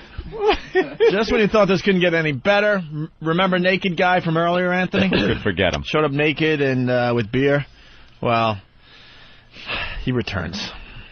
You might think that this 43-year-old man who walked into our house naked, ready to meet a 14-year-old boy for sex, would be so humiliated after being caught literally with his pants down that he'd never try it again. Yet we find him right back online, in a chat room, the very next day. And again, the chat quickly turns sexual. And believe it or not, again, he agrees to yet another date for sex. Our decoy asks if he wants to meet at McDonald's. But first, he confirms the meeting is not about food. I really wanted to make sure it was about sex. So he decides to meet the kid at McDonald's. Because obviously they're not going to use the same trick and say, hey, come to the house. He goes, now, you ain't Dateline. All right, I'm coming. He's sitting there at home going, what are the odds? Come on. It ain't going to happen again. It happened twice. Not twice. I'll meet you at the bottom of the ball pit. Wait, even the kid types first. The kid types first. And I'm not Dateline, so don't worry. Yeah. All right, cool. They tried to trick me yesterday. God. It's a coincidence you even mentioned that, because yesterday I was in a house. That's weird. You seen that shit? Well, listen to this. I have been in television. I got to set this up. I saw this part. So, obviously, he's going to meet the kid at McDonald's. Yeah. Now they're staking out McDonald's. Oh, my God. And here comes the guy. He's walking up to McDonald's.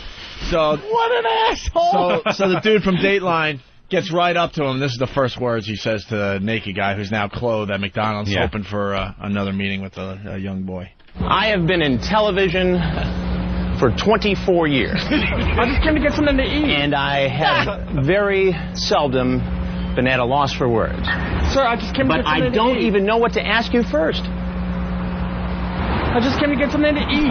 Later changes his story. Last night, you walk into a house in suburban Washington, naked, with a 12-pack of beer, yes or no? Yes. Yeah. Today, you're on the internet again. You have an inappropriate conversation with a boy you think is 13, and you set up a meeting here at this fast food restaurant. What was your intention? I don't know. The man admits he knows what he's doing is illegal. Then why do you do it? I need help, and that's what I'm seeing a psychiatrist for. Motherfucker! Torture! That's torture! God, is that fantastic? How great is that? Hey, man, how you doing? Oh, hey, Dateline again. You guys want some fries? What do you want? 3 quarter pounder with cheese. I need how many? Guys, the crew. I got it. The crew, everybody. I'm buying. I got it. What you want? The cheeseburger? Cokes, everybody. The chicken select. The new sandwich, the chicken select. I get a chicken select. No. Sit down. Chicken select. Chicken select. And some beer. I'm fucking with your beer. From yesterday? I'm just kidding. All right, well, here's the final clip. Don't these people know that this is illegal and that very possibly they could be talking to a decoy or getting pulled into some sort of undercover investigation? Well, if you look at the internet and the amount of people who are soliciting these types of crimes, the chances of getting caught are probably fairly slim. Fairly slim. Fairly slim. I don't know, it seems like everybody gets caught. Yeah, he got caught twice in 2 days. In 2 days. Yeah, jeez. Doesn't it just seem like everyone gets caught? That's the unlucky lottery. I don't think there's one guy type into a kid, meeting somewhere, having sex, going home, putting his hands behind his head, leaning back on, that was great. That worked out perfectly. Got away and with it. nothing ever happens. I just don't see that happening. One city wants to pack all their sex offenders into a 3-block area. Problem is, it could be right next to your house. Yes. Sure. One of the most famous news teases. Makes you believe it almost. All right, Ant. We got brand new news teases. We love the news teases. Yeah, we'll try to get to this after the break. Also, in honor of the dude that sounded a lot like Casey Kasem, we got to play the Casey Kasem outtakes. One of my favorites. As we go to break here. Check this out. The countdown will begin this Sunday afternoon at 1, right here on the radio station you grew up with. Music Radio 138. Oh, fuck. What the hell's going on here? Jesus, well, isn't it the last hour? We got another hour to do? Jeez, I thought we were almost finished. Good golly, Miss Molly. Boy, this is fucking ponderous, man. Ponderous, fucking ponderous. Hi, this is Casey Kasem. American Top 40 has moved to a new time. I hope you'll join me this Saturday morning and every Saturday morning at 2. Now, we're up to our long-distance dedication. And this one is about kids and pets and a situation that we can all understand, whether we have kids or pets or neither. It's from a man in Cincinnati, Ohio. And here's what he writes. Dear Casey, this may seem to be a strange dedication request, but I'm quite sincere, and it'll mean a lot if you play it. Recently, there was a death in our family. He was a little dog named Snuggles, but he was most certainly a part of... Let's go start again. From coming out of the record. Play the record, okay? Please. See, when you come out of those up-tempo goddamn numbers, man, it's impossible to make those transitions, and then you got to go into somebody dying. You know, they do this to me all the time. I don't know what the hell they do it for, but goddamn it, if we can't come out of a slow record, I don't understand it. Is Don on the phone? Okay, I want a goddamn concerted effort to come out of a record that isn't a fucking up-tempo record every time I do a goddamn death dedication. Now, make it, and I also want to know what happened to the pictures I was supposed to see this week. It's the last goddamn time I want somebody to use his fucking brain to not come out of a goddamn record that is, that's up-tempo, and I got to talk about a fucking dog dying. On XM Satellite Radio, it's a virus, the O&A virus, spreading across America. Thank you, XM. They're kind of waking up. I'm getting reports. There's billboards all over the place. Oh, yeah. We're part of the main advertising that's going on in all the hot magazines out there. I'm very happy with the marketing and the way they're pushing the show now. There's a pullout in almost every magazine that's on newsstands right now. Oh, yeah. It's a huge XM pullout, and we're part of that. Our pictures are on there. It's just great. Things are... The billboards. Are turning around for us. That's nice. I love it. You happy now? Huge ad in Rolling Stone magazine. Are you happy now? See, you guys are all confused. I'm a much happier person. Are you happy that it's coming together now? Yes, I'm very happy. You feeling better? Yes, I am. All right, good. Yes, God I am. bless you, man. I'm a happier person in general. Everyone would say that. Absolutely. Wow, he didn't even pause. No. I like that. Because I know when Opie came back, it was Genghis Khan, baby. It was like, I'm going to get revenge on all you sons of bitches. And now Opie, look at his face. No, nothing was worse than end of tenure at NEW Opie. That was when he was at just the height. I think it was professional problems because of the work environment and some personal problems with relationships, which I went through at one point during the radio career there. Falling apart. So yeah, it was just Was suicide in there? Tell the truth. No. And then the company. Did it creep in? Not serious. Did it creep in? Like not even in a serious I'm gonna kill myself, but just like. No, let me just finish it. Let me just get it out of here. No, I just started wandering around America for like 2 years. And we tried to help you too. Anytime we bumped it, because that was tough crowd time. So I was on my high. It's like, what's up, old baby? What's happening? Opie was pulling kung fu. How's that little show going on? Oh, it's still off? Oh, that old crazy old, damn it, they take it off. I got to go do tough crowd. Not tough. Yeah. But it's like, hey, you're still a Brazil.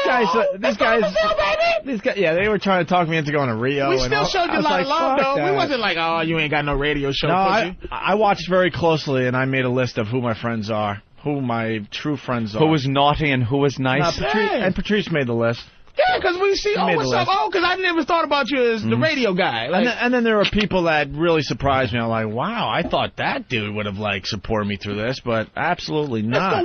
Every time I see him, let's get nigga fuck that. Yeah. Let's go to Brazil, man. Me, you, come on. Suitcase. And then we had no respect with the company. We were making them just ridiculous money, and they didn't give a fuck about us. It was all about Howard. Did you get any revenge? Howard. Listen, we're getting revenge every day now. I was getting ready to say, stop. I don't want to hear the we get revenge by putting on a great show. Oh, no, nothing like that. I'm talking about, did you get somebody where you just go, thank you that he got to this be fucked up over this. Let's see. We did some things. We got some things done. Just like... John Sykes wound up getting thrown out, which was good. That made me something feel like that. good. Something really good. Like somebody lost a job. He wound up getting thrown out. And the company itself lost millions and millions of dollars based on millions to us not being a broadcasting company like Infinity Broadcasting, whatever. But we're talking 10, 20, 30, 40 million. Which means somebody got their head. Oh, yeah. A head roll. And every radio station we were syndicated to, just about, with no exceptions, just still blow. All those radio stations. That's what I'm talking about. Forget that. We get revenge. We were on at WNEW here in New York. They're still trying to get some real ratings over there. Still. And just the fact that they're scrambling, trying to replace Howard. Just the fact that they're throwing in what is going to amount to, and you don't have to be Kreskin to figure this one out, complete failures. These are going to be abominations when people replace Howard in the morning. David Lee Roth. David Lee might be good. We started the show off explaining radio. David Lee Roth doesn't have it. He doesn't have it in him. He can be an entertaining guest. Yeah, he could be on every once in a while. The first 2 weeks of his show might even be good. Then after that, when you realize, oh, fuck, I just talked about everything that has ever happened to me in my life. That's when that amazes me. That's when you need a radio guy to kind of figure all this shit out. Like, well, we'll start playing games. We'll do this. We'll make up some cute little, showcase bits like Whip 'em Out Wednesday and Assault on the Media. He doesn't have that shit in him. And it amazes me the company doesn't understand that. You can't just throw these entertainers into radio and assume they're just going to be successful. It rarely happens. The Square radio come at you guys. They don't have the work ethic. They don't have the work ethic. They come back at you like, okay, like mainstream radio. Do they come back and go? Do they go, hey, okay, all the Christian shit's over. We had what's his name killed? What's the comic that everybody blamed for it? Paul McCure. Paul McCure. Stupid Michael McCure. And it's like, after, he faded away and that faded away, do they go, listen, fellas, come on back? Yeah. We had a chance to go back to regular radio. It just didn't make sense anymore. Just didn't. And we did it all. So why would we go back there and try to do the same show we were doing with a whole bunch of new rules? Fuck that. Right. So we're like, let's go for the freedom thing, and we'll build with the industry. And I was talking about radio. This thing is like, they're just now, cable TV, they're just now trying to fuck with cable television. Yeah. So that means they're not going to fuck with cable radio for another 40 years. You know, satellite radio is like, they're not like the FCC type of people. And they're not going to come trying to mess with the shows because they're just now going Sopranos. I didn't like that scene in the Sopranos. I know. Good luck. So they're just now trying to like mess with cable television. Good luck. FX is swearing. They do whatever they want. So you watch Dennis Leary's show. They're saying shit all the time. Right. Prick.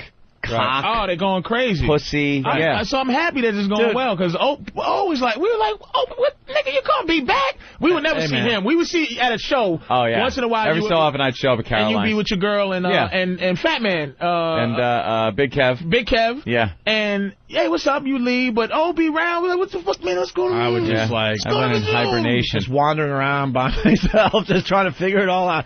Dude, this has been my life since I was like 18, I'm such a loser. I always think I'm going to just pop up somewhere. So I'm just thinking, you'll pop up somewhere. And I'm not even thinking about a career or lifestyle. Patrice, man, you'll pop up somewhere. Come on. Patrice, well, no, we knew this time we really fucked up.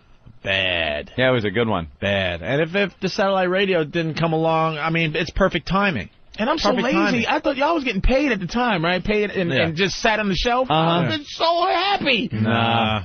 You just wanted to be on the radio. We know we could have made the same money being on the air, and we'd rather been working. This is a lifestyle, you know. Did the break do you good? Did you come back like, this is? I actually might have needed that. It was for the first couple of months, it was cool. It was like, now that I think about it, we were a little angry, and there was some of those days where you're just like, you don't want to be here, and you're getting yelled at and shit. So the first couple of months, you're traveling, everything's cool, and then you're like, all right, only 2 years to go. Yeah, I think it's kind of sucked. I think it did Anthony and I good though.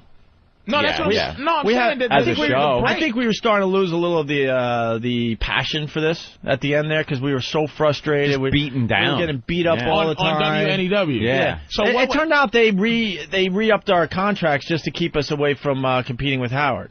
Right, that's what I said. And I wish we knew that. I wish we knew that at the time, because they never really wanted us at that company. Their whole strategy was to pay them a lot of money, give them some markets and syndication to keep them from competing with Howard. That's what happens when Mel Karmazin is in charge of a company. That's what happens. Howard is the top dog, which fine. Whatever. Right. But if you're also part of that company, you're treated like shit. You're a second-class citizen. We had an option to go to Clear Channel. They were making an offer that was huge. We were going to do mornings at Q. We were going to do mornings right at up against Howard and go against Howard. And the funny thing is, when we were negotiating our contracts, they were coming to an end. The offer they had was so ridiculous for what we accomplished. We're like, are you kidding me? And they're like, well, this is our final offer. They were playing a little hardball. Infinity was saying that. So we turned around, and Clear Channel said, well, fuck that. We'll give you 5 times what they're offering. We'll give you this and the markets they're going to give us. Is this before or after the incident? This was before. Oh, and then the incident, everybody said, oh, yeah, but oops. So not only were they going to give us mornings, like, I don't know, a ridiculous raise, like 4 or 5 times what we were making at the time, they also were going to throw us in all these markets. Syndicated markets around the country. See, Infinity, a lot of people think Infinity was the good guys because they syndicated the Opie and Anthony show. They had no choice. They did not want to syndicate this show. 3 years after being kicked out of Boston when we had huge ratings up there, we still weren't even being heard back in Boston, and they owned property there. They signed us because they didn't want us going against Howard. It was watch Rocky 3. Such a fact. Watch Rocky 3, and you'll see. I was protecting you, Rock. Remember that? That's what Mel is to Howard. He's a wrecking machine. So, he'll tear you to shreds, Rock. How many years did this incident rejuvenate your spirit? Like, another 10 before you might get... Oh, yeah. retire to some small market. Whatever, again, this whole Letterman-y. No, the satellite radio thing is so exciting and growing by leaps and bounds. Like, when we got hired, XM had 2.2 million subscribers. I'm hearing they're around 5.2 now in one lousy year. Lousy year. And it's grown that much. And then we just been added to the XM Canada lineup. We have this huge DirecTV deal that XM made that we're going to be part of that. We're going to be exposed to like 15 million homes. Obviously, not all of them are going to pick us up. Probably a small percentage. But when you start adding it up, and now we're talking to a huge audience again. And the thought of going on the air on regular radio and getting done with the show and having a guy go, after today, you can no longer say poo-poo. There's PP? none of that on Can't say There's PP? nothing on XM like that. There's Nothing. no. We have not heard one thing. So just to finish the story, so then we go to Clear Channel. They give us the huge raise that we deserved. We really proved ourselves for like 3 years here in New York. And then they're like, not only are we gonna throw you in mornings, you're gonna compete against Howard. We're gonna throw you in another I think it was 15 cities or something like that.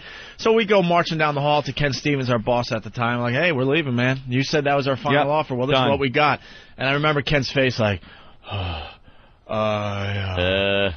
just give me an hour. He was freaked out. And we're just sitting around in our office laughing, just being goofy, waiting, and then all hell broke loose with the company. And next thing you know, we're meeting with the big guys, and they're sitting us down and going, okay, we're going to sign you. We're going to match the money, no problem, right away. We're in a conference room for an hour and a half. We're going to match the money, no problem. Now it's no problem. But y'all stayed at Infinity then? And then they're like, and we'll see all these cities, we'll match that too. So we'll find a property in all these cities or close enough, and we'll give you a few extra. Is that good? So you stayed at Infinity? Yeah, that was the choice we made, unfortunately. That's our fault. But you know what? Who likes you?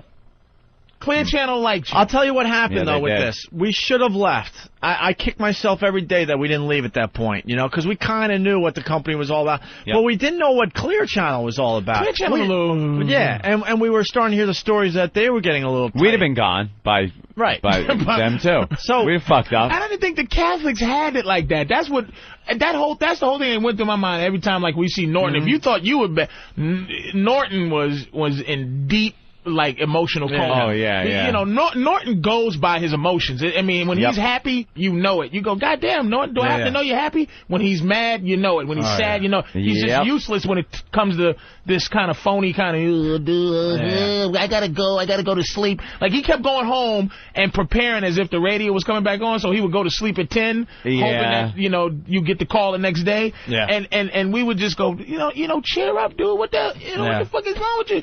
Thank God you guys had tough crowds and stuff, because he would have killed himself. That pulled us out, but we never thought about it. We used to just laugh about Paul. We didn't know how big it was. We didn't know how big of a deal that was. But I didn't know the Catholic Church. That's what I kept saying. The Catholic Church has it like this? Yeah. I never heard of that. The Catholic Church never commented about what we did. I subscribe to Jews as the major in your career person or people or whatever. And I did not know that could happen. It's such just a surprise, a big company that got scared and knee-jerked and threw us off the air because they didn't want a bad publicity. So we should have left. I'm not going to lie to you. But it's good to see you back. It's good to see your face back. But we knew what we had at Infinity. I'm like, all right, we know what we got here. We don't know how it's going to... We just should have done it, though. Because then we're sitting there in the office all right, well, the money's good, and you're going to match the markets. That's good. And then Ant and I look at each other, because now we're feeling cocky. You negotiated your own deal? No, we had our agent helped us out, but we certainly did a good job ourselves. And we're sitting there, and we had him by the balls. We're like, what about this thing with Howard where we can't mention his name? What was it called again? The gag order. The gag order. Okay. We got this is the God's honest truth, which just amazes me to this day that Howard would pull this shit behind the scenes. A guy that went after everybody, took on all enemies and beat them up and did whatever he had to. But then when we showed a little power and that we weren't scared, instead of fighting us toe to toe, he went to Mel Karmazin and the big boys. And he actually got a gag order where we couldn't mention his name. Mm-hmm. So then we were referring to him as Radio Edit. We couldn't say Radio Edit anymore. Then we would be the guy. Hoo-hoo. Oh, no, you can't say hoo-hoo. So then the lawyers... You can't even elude. Dude, the lawyers started coming up with a whole list. You can't say his name. You can't say hoo-hoo. You can't say Radio Edit. You can't say Baba Booey. You can't say this. Nothing. Because he was pulling some shit. And we're like, fuck this. He ain't going to do what he did to DeBell and all those other fucking guys in the old days. He ain't knocking us down ever. Right. So we kept going, and we risked our own careers getting fired. So the gag order was in place, bad. And then they realized we just were coming up with a whole new word to refer to him. The list started getting longer and longer. So then they're like, what the fuck? They're just not listening. So then they had a long delay system. All right, anything that sounds like has anything to do with his show, dump out of the fucking show, or you're fired. Meaning some of the behind-the-scenes guys. Would he not fuck around with you guys? Oh, he'd say the clones across the street. Right. So, and the excuse they would give when we'd say, well, he's talking about us, he goes, no, he's not saying your name. Well, we're not saying his. Yeah, but we know what you mean. Well, we know what he means. Oh, that's different. Wow, no alluding. Oh, it was amazing. So ridiculous. So now, getting back to the negotiating, the money was good, the market was good, and we're like, what about the gag order? This was a serious... All right, yeah. It'll be in your contract that you can talk to anybody you want. Yeah, you could talk about any Infinity personalities. That's how desperate they were. But they had a plan I didn't know at the time. Like, it'll be in your contract you're allowed to talk about him and anyone else you wanted at Infinity Broadcasting. They just wanted to make sure they had control of us still. So we sign. Right. And their plan was, all right, you can talk about anybody you want. You want to mention Howard? Go ahead. Oh, but we'll fire Ken Stevens, your boss. Jeremy Coleman. We'll fire Jeremy Coleman. Your producers. And put in people in there that can have some control over you and your show. And nice. Even the alluding. Yeah. So it went right back to how it was, even though it was in our contract we're allowed to do this. We're like, what the fuck? We were in that office. You should have smacked your ace upside the head for not catching that little goofy loophole. This shit plays in your head, and then we're doing the shock jock edgy shit, and to be honest, we were like taking chances, going, what do we have to lose in the end? Yeah. That plays into it a little bit. I'm not gonna lie to you. Now, we weren't happy. So then, was that stunt? Did you even think that stunt was going to be that bad? Did you have a inkling? Well, it wasn't. Obviously we had Church on the list, but when Paul Mercurio, first you had Paul Mercurio when Paul Mercurio called from the Church, and he was trying to make a name for himself because. He was starting to get a little buzz on our show for some other things he did, like the famous Kathleen, put Kathleen your goddamn Turner. Clothes on. In the middle of The Graduate, Kathleen Turner. I remember that. And that was Fat actually slob, she's getting naked. Hilarious, man. And we set up this bit where a Broadway show, Kathleen Turner was getting naked every night. Kathleen, put your goddamn clothes on. Right. And we set it up with Paul. He stands up in the audience and shouts it, gets it on tape, everything. We played it on the radio forever. And he became huge in the fans' eyes. Mm-hmm. Huge! Yep. And he even made fucking T-shirts. He was so happy. All the comedians blamed him, but did you guys blame him? Was you guys on him like that? It's at the time. It was hard not to. It was hard not to. It's a tough call. Because is it something he did? Yeah, it was like we felt like he. I mean, obviously, we felt there was a time during that whole thing that he could have at least got out of the situation. Would that have helped in the end? Has he been here? Fuck no. Oh, no. Nah, I don't. All right, guys, I don't really want to talk to him. It's time to let it go. Listen to me, man. So. It's time to you gotta heal. Dude. You gotta see him, you gotta talk to him, and you gotta let him heal, because he has been destroyed. Enough suffering. Really? Heal now. He didn't want to get you guys Patrice, off the air. Really? You're looking good, right? I'm standing up for you. This body was 30 pounds lighter because that motherfucker. Fuck him. Oh, you started to fade away. I was fading fast, bro. He was all looking concentration campy. Oh yeah, if we had to sit out another year instead of the 2 we did, I don't know if I would have made it. Really? Awful. I wasn't eating. You were dying. I was awful. I was doing Slim Fast and bananas. That's what I ate every day. You know what it was about Paul? You were anorexic, a male anorexic. Which amazes me. I didn't think I had it in me, but that's what happened. Wait a minute. You cannot. Let's be serious for a second. Yeah. You cannot. Not even to look at him, just to go. Dude, we went to Manny's wake, and then went to the diner afterwards. You were looking at me like, whoa, dude, start eating. What the fuck? Yeah, you were even concerned. Like, what the fuck is wrong? Because I always thought you can't crawl inside somebody's body or mind. But I was like, I did not think you guys. I didn't think anything happened, because I always think, like the T.O. thing, I always think we have a marketable skill. Yeah. Like Marv Albert with all his little panties, and no one's better than Marv Albert as color commentator. So we thought we had when it's you, it's different. It's exactly. It's totally different. We had articles from all over the world in all sorts of languages. I was just convinced, man, we are going to be so blackballed and we are done. But just, and then what? And people are like, well, at least you were getting paid. Well, great. You got to be happy to be spending that money, right? I wasn't happy. Wow. Fuck yeah, dude. All right. Fuck him. So there was a time we felt, even though Paul was, in a weird situation, you know, he could have got out of the situation and chose to keep going, screaming stuff like, "Where's your God now?" And even the cops were like, "Get out of here!" And he's like, "I ain't leaving." And he wouldn't leave. Who knows if that would have helped? Was it a funny feeling in either one of the pits of your stomachs? Dude, like, oh, gee, Paul, get out of there, Paul. Know what it was with Absolutely. know what it was with our old show too. And this is the rule Paul like just ran past. We did some crazy shit. Without a doubt, and we'll continue to do crazy shit. But there was always something, whether it was Anthony, myself, or other people that were doing these stunts, let's call them. They always knew when to bail, just to save the show. Yeah.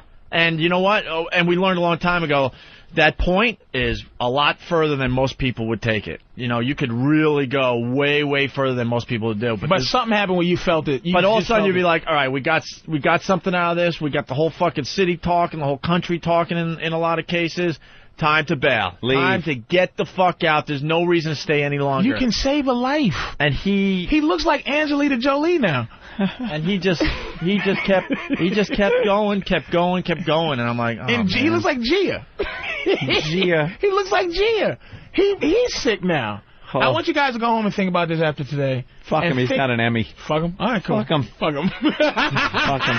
I think we need to dwell on. I was just trying to see if I could be a actual psychologist. It didn't work. Damn, y'all are cold, baby. Don't we have more fun material to run through today than this crap? Oh, really? I was just interested. I don't know. I know. We just run through it so many fucking times. I never really got the whole. It's interesting though. Sammy in Queens. What's up, guys? Hey. Listen, I've been a listener of you guys since day one at NEW.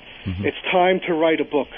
Well, if we had a real agent, that would have been done years ago. So yeah, I mean, there's so much shit that I didn't really know about until now with Clear Channel and all that. I mean, you guys can really put a good book together. That's all I got to say. We're working on our own because our agent has dropped the ball on that and many other things. So we'll see what happens. We were close to an actual deal.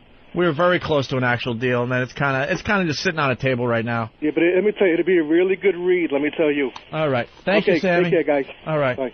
There's so much shit we should be doing with our names in this show that just isn't getting done at this point. Video.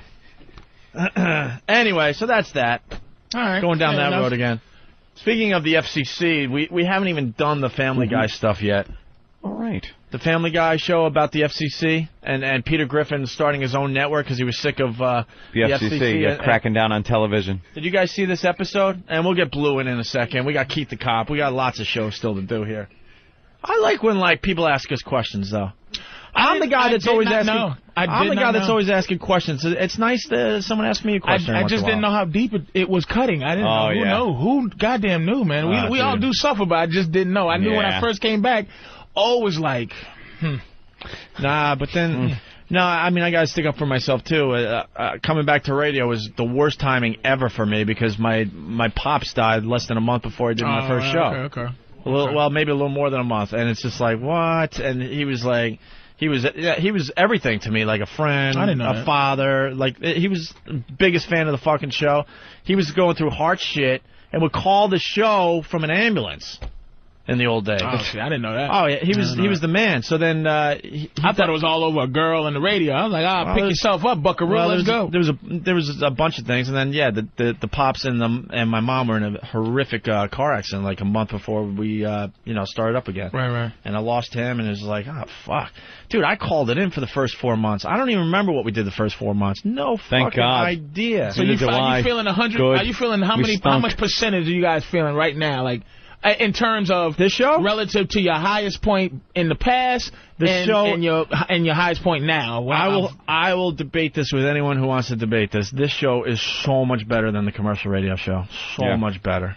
The only aspect I think that's lacking a little bit is some of the craziness as far as, everyone brings up that fucking 55-gallon drum thing and foyer bus, things like that. But they don't remember that shit was happening a good year after we were at NEW. We were playing fucking music and just trying to, get a few words in edgewise to even talk for the first year we were over there. People just remember it like it was insane craziness every day, 24 hours a day over there. How long were you over there? How long did you stay there for what, 4 years? Were we there for 4 years? Had a 3-year deal, and then we did a year out of our other deal. But the first year we were there, it was music. We were a rock station. So you feel back to normal and better? Well, definitely. Yeah. All right. As far as our talk show goes and the Opie and Anthony show goes like this, so much better. It's so much easier to be able to converse naturally, not have to worry about fitting so many commercials in. You have to stop talking in the middle of something because commercials got to be played. You can't talk about it because you got to work your way around the language. That shit is fantastic. And then the old show, man, we just ran out of shit to do. Yeah. We have a much better behind-the-scenes staff that is bringing a lot of stuff to the table every day. But we're looking so we don't feel like we're struggling. I mean, I can't tell you the last time. This is the worst thing as far as a radio guy sitting in my seat. When this show is struggling, it is brutal. And sometimes they don't notice it out there. Yeah, you have no idea. I mean, we got the flop sweat and everything. Like, holy shit. You're hanging on by your nails. We got an hour and a half to go, and we ran out of shit to talk about. You're juggling, hanging on by your fingernails, and somehow shit comes out of your mouth so the people at home are hearing a show. You know, but you're here. Luigi's. Yeah. We did that already? What the fuck are we talking about? Pizza Hut. Pizza Hut. Man, dude. And then you start digging up old bits to just get to the end of the show. That's just the nature of the beast. Yeah. And, the way it was, especially back then. But, you live and learn. And we've got people in place and things in place that give us material. And years went by, Jack. Yeah, it's a whole new game. But with things like the homeless shopping spree that we want to do. That's coming back. And, we've been here a year. Got a listener base going that we can start to exploit for other wacky things. Were you happy about the Halloween turnout? That was very cool. Turnout. Yep. Yeah, absolutely. We got our power back. So. Yep. Okay. And it just goes up from here.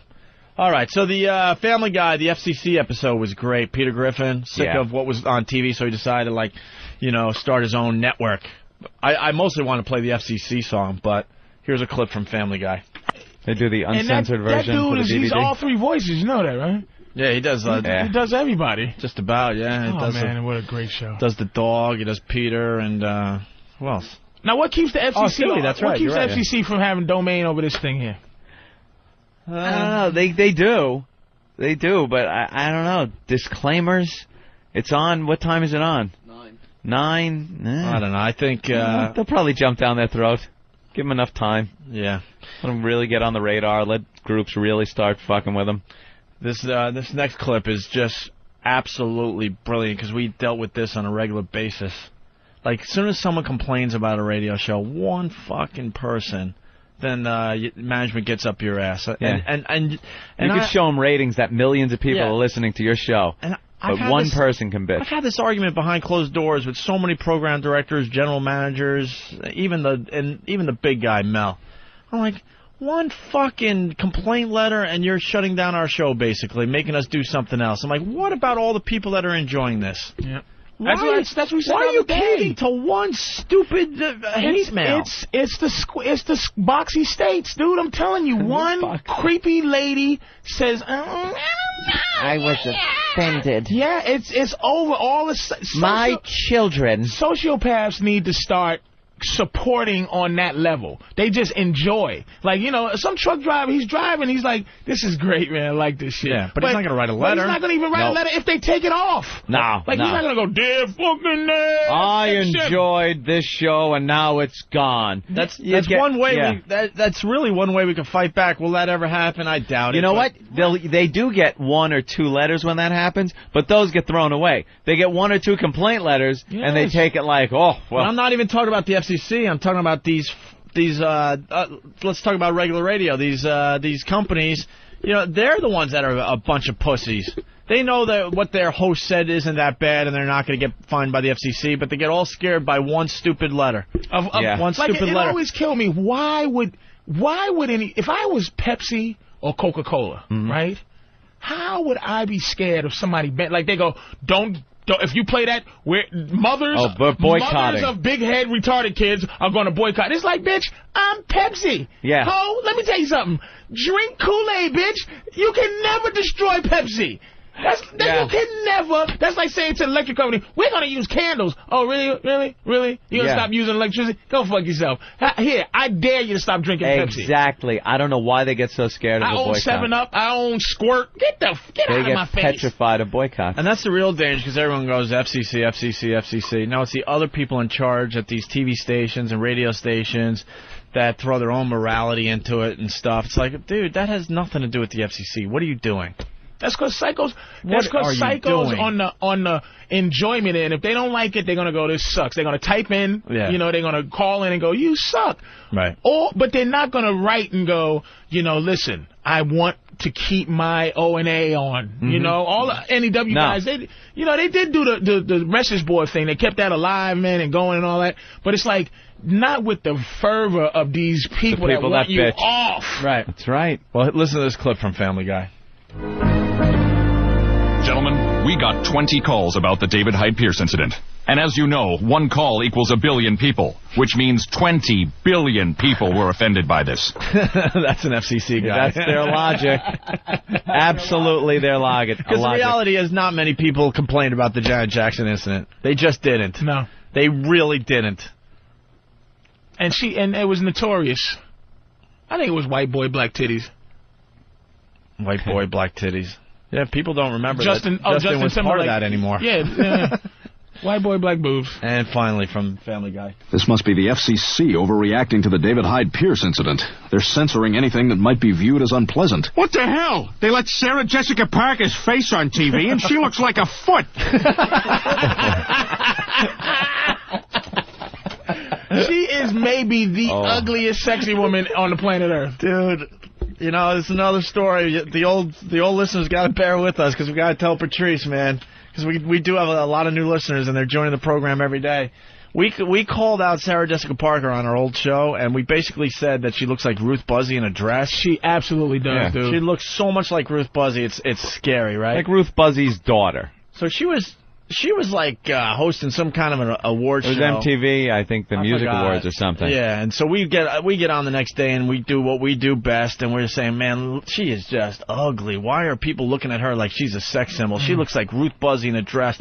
And then we're saying how she looks like a whore, all the horse and all this shit. And all of a sudden I see on the phones, online, whatever, 8, Sarah from New York. I'm like, and then someone's like, that's Sarah Jessica Parker. I'm like, yeah, like she's listening to our show.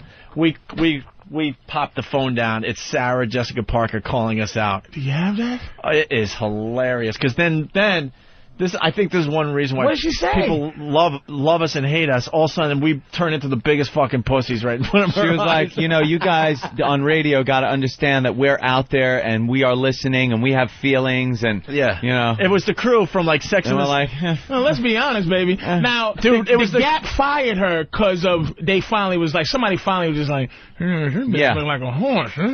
She's not pretty. Yeah, well, it was the crew in the makeup truck or whatever. They were fans of the show, and they just had it on while she was getting her makeup. She heard it live and said, fuck that, she give got me the phone. Pissed. Got so pissed. Oh, you two didn't just go, hey, baby, let me tell you something. Well, then I don't know how Ferris Bueller's fucking you. You look like Ferris Bueller. And then you look like Bueller Ferris. Then she's like, I bet you guys don't look like models, and she invites us down to the set. So then Aunt and I, we were going to do some hacky radio bit, and we were going to send, like fucking models down with flowers. GQ guys down there. But then we were going to go down ourselves, right? And then all of a sudden, they're like, all right, we'll set this up. And then, the big blow-off. The biggest difference is we're not going out on a nightly basis trying to come off like we're sex symbols. That is, like, I don't get dressed up and go out to all these things and play myself off like I'm the hottest fucking thing. She's playing it off. That stupid Sex and the City show? Holy shit. There's only one that's marginally hot. She's the one with the dark hair. The marginally, if it's not hot. A close-up. And the one that fucked Blair Underwood is atrocious. That fucking, what's her name? The old one. And then, wait a minute, you know what? And Kim Cattrall. Kim Cattrall is because she's such a dirtbaggish kind of girl, she can get over a little bit. No. Not even. No. Don't even give it to her. Who? She is... The dirtbag one, the filthy one. Absolutely. The character on that fucking show, the way she plays it, and I've seen maybe 2 parts of maybe a couple of episodes. I've never watched the show. Every time I see her, she's coming off like she's doing a favor Like she's this fucking sexy, I'm fucking everything that moves. Meanwhile, it's like, they're throwing you the bone, Poochie. Yeah. You know, they're throwing you the fucking sex last I had night. 5 cocks in me last night, and it was wonderful. Yeah, that's it's like, you know, you fucking it's a slob. It's like a no-brainer, dude. It's like you can't. You know, the media cannot make that girl, you know what I mean? And then you go, how's magic? This is why I think a lot of these dudes is gay. Like, and that's, you know, I'm quote unquote, I'm not saying Matthew Bros is gay, but whatever. Right. I'm saying that it's like that dude, it's like she looks like his mother. It's like, no, Ferris, you're not, no war games. That's not your woman. Right. Something's bullshit going on there. But no, they've been hooked up. They've been beard maybe. They've been doing it for a while. Who knows? Oh, that's hilarious. All right, you guys want a break? You want to keep moving? Depends on what we got over there. Well, is it something easy to change gears into, or do we have to double clutch this motherfucker? No, we'll move on. I love when we talk about that shit, though. Yeah. We still have a lot of anger to get out. We're getting better, though. We're getting better. That's why we'll never give Howard a break, by the way. Never. We'll expose him for the hypocrite he is. That's why when you watch that fantasy movie, Private Parts, and you see how he was treated so poorly by management and so poorly by Imus, who there's that scene where he goes up to Imus's dressing room and Imus says fuck off. And that's the reason why Howard was so like bitter toward Imus. What a load of shit that is. Howard did more behind the scenes to fuck with our careers than Imus ever did to him, on the air, off the air, or anything. Ever. Get Ben in here to tell the Tony Berardini story. We were on the red carpet for the MTV Music Awards or the Video Awards? Video Music Awards, yeah. Music Awards, right? Mm-hmm. We had prime location. This was part of our deal, too, because we're like, you guys just don't treat us right, you know? So they give us, like, the red carpet. We're there. We got our own section while all the rest of the press was in a huge bullpen, right? We're doing interviews. It was in our contract, So, you know, Viacom, who owned MTV, and our show, and Infinity Broadcasting, you know, was putting on the shindig. And we're working for the company that's putting on the fucking MTV Music Awards. So we're done with our show, and we got tickets for the event. First time I got to go to the, and the only time, actually, the MTV Video Music Awards. It was amazing, right? Which was definitely cool. And the company that we worked for had a VIP area where you go in, you drink for free, you eat. And it's all the program directors and general managers of, like, these stations that we're on. Right. You know, up in Boston. Right. So then, and there's, like, the real celebrities are in there, the big guys that you can't just walk around with the common folks. So you're like, holy shit, we're going to get to, like, meet some real shit here. Hobnobbing. And to this day, we get, you know, all starry-eyed for that shit. Cahooting. So we go to the door like, Opie, and, you better, you better watch Blue there. Is your homeless guy running off? Your homeless guy's wandering around. He's we'll get to him in a second. Yeah. So we go to the door. There's a kind of a bouncer there. We're thinking nothing of it, of this area to get into basically paradise, free foot. You know, we just explained whatever. So I'm like, I know this. So Anthony, it was me and Anthony. I think Ben and a couple of our guys, tiny little entourage of the Opie and Anthony show. We walk up to the door. I'm like, yep, I'm Opie from the Opie and Anthony show. Feeling good about ourselves. Just had a great broadcast, right? All of a sudden, the guy knew we were coming. Without a doubt. He didn't even have to look twice. He goes, you can't come in here. Yeah. I'm like, what? What do you mean? We work for the Opie and Anthony, you know? Ask somebody. We work for the company. Assuming maybe, the theater that this thing was in, maybe it was one of their guys. He goes, oh, no, I know who you are, and you're not allowed in here. I'm like, what? Wasn't it that we were at the elevator, and we saw Howard and his girlfriend at the elevator? Well, that's Keith, you stink at telling radio stories. I gotta tell you. That's the punchline. I thought that was before the fact. No, absolutely not. Absolutely not the first time that's happened on this program. With me? Huh? Me? I think we've all done it. All right. Sorry, Keith. You do a lot for the show. I apologize. Okay. And by all, I mean everybody but me. I'm sorry. So wait, You brought the homeless guy in, so I'm sorry. That's right. I'm trying to be nicer. I'm sorry, Keith. So they don't let you in, but no. Listen. So then I go. Ben, I think, knew that Tony Berardini, the GM of BCM, one of our stations, was in there. So I go, I think Ben talked to the guy, I go, could you get Tony Berardini out here? No. They let me go, and they wouldn't let you actually went in. And the guy held my wallet. It was like for 2 seconds you could go in if the guy holds Ben's wallet. Like it was this big fucking thing. Well, because we weren't allowed in at all, so I'm like, well, all right, now I remember. So Look I go. how bitter we are. Yeah, I go. Still. Yeah, you gotta heal, baby. Dude, this is bullshit. You gotta heal, baby. This is bullshit. Get it out. We were living love, nigga. We were told we were the heir apparent. When he finally retires, you get the kingdom, and you're our second best show on the whole fucking company. Kiss, kiss, kiss. Mm-hmm. Inclusion. Yeah. So Ben is allowed to go in there because now we're looking for someone to see what the fuck is this about. And you grab Tony Berardini, right? The old GM of BCN. He comes running out like frazzled. Guys, Howard's in there and he's fucking freaking out and he's scratching his head. What? He's like you gonna fuck him up? Dude, like it's the Warriors. Didn't want us in there. Knows? The place was huge. It wasn't like we were in a little studio like this. Dude, the Sharks are here. Howard. Dude, so get the Barracudas. Barracudas assemble. Dude, it was like a mezzanine level. Yeah, it was pretty much the whole mezzanine of the place, or half of it. It wasn't even like we were going to bump into each other. Tony comes out, who had a lot of power at Infinity at this point.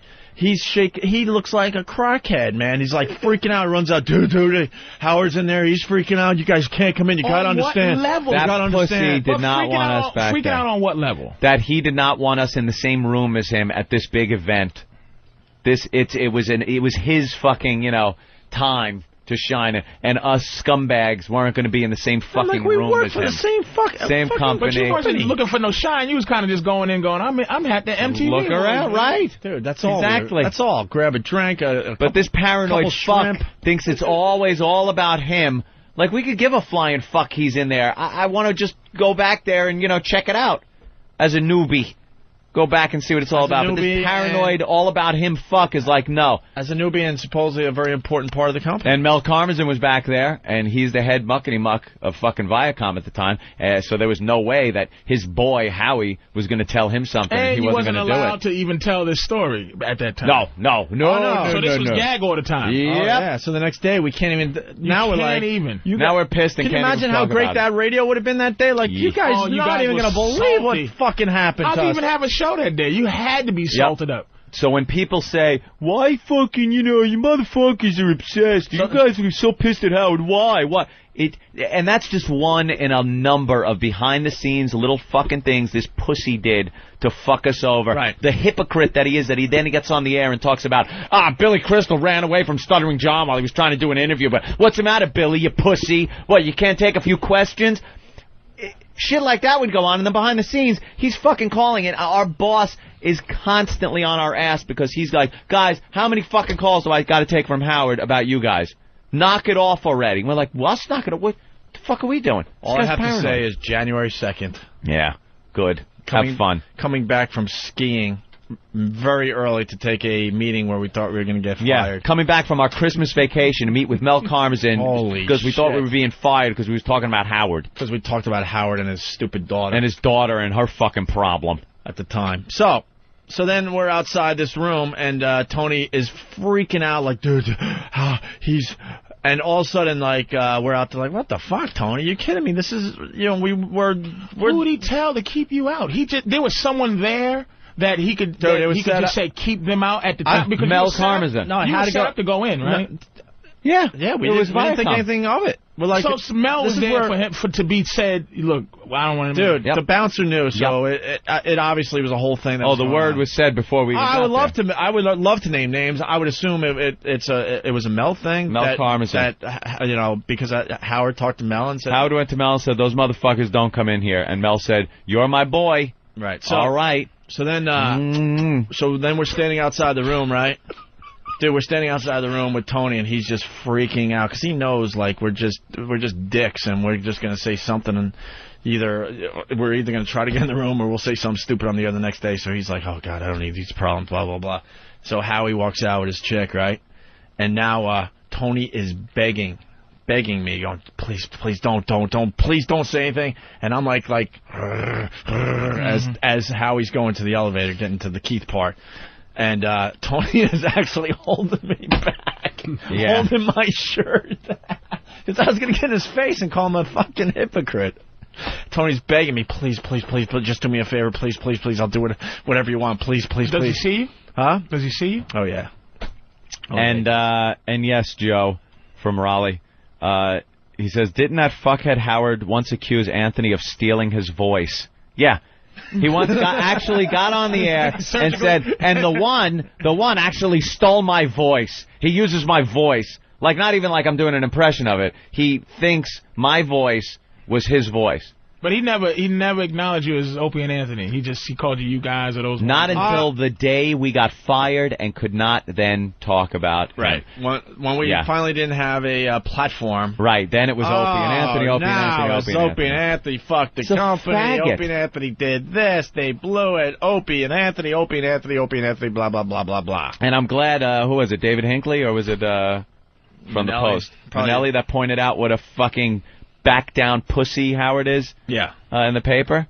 They had some kind of meeting with Joel Hollander and got yelled at. Has there ever been one time where he met up with you guys where it's like he actually, it was going to be ahead. It was going to be a pay-per-view.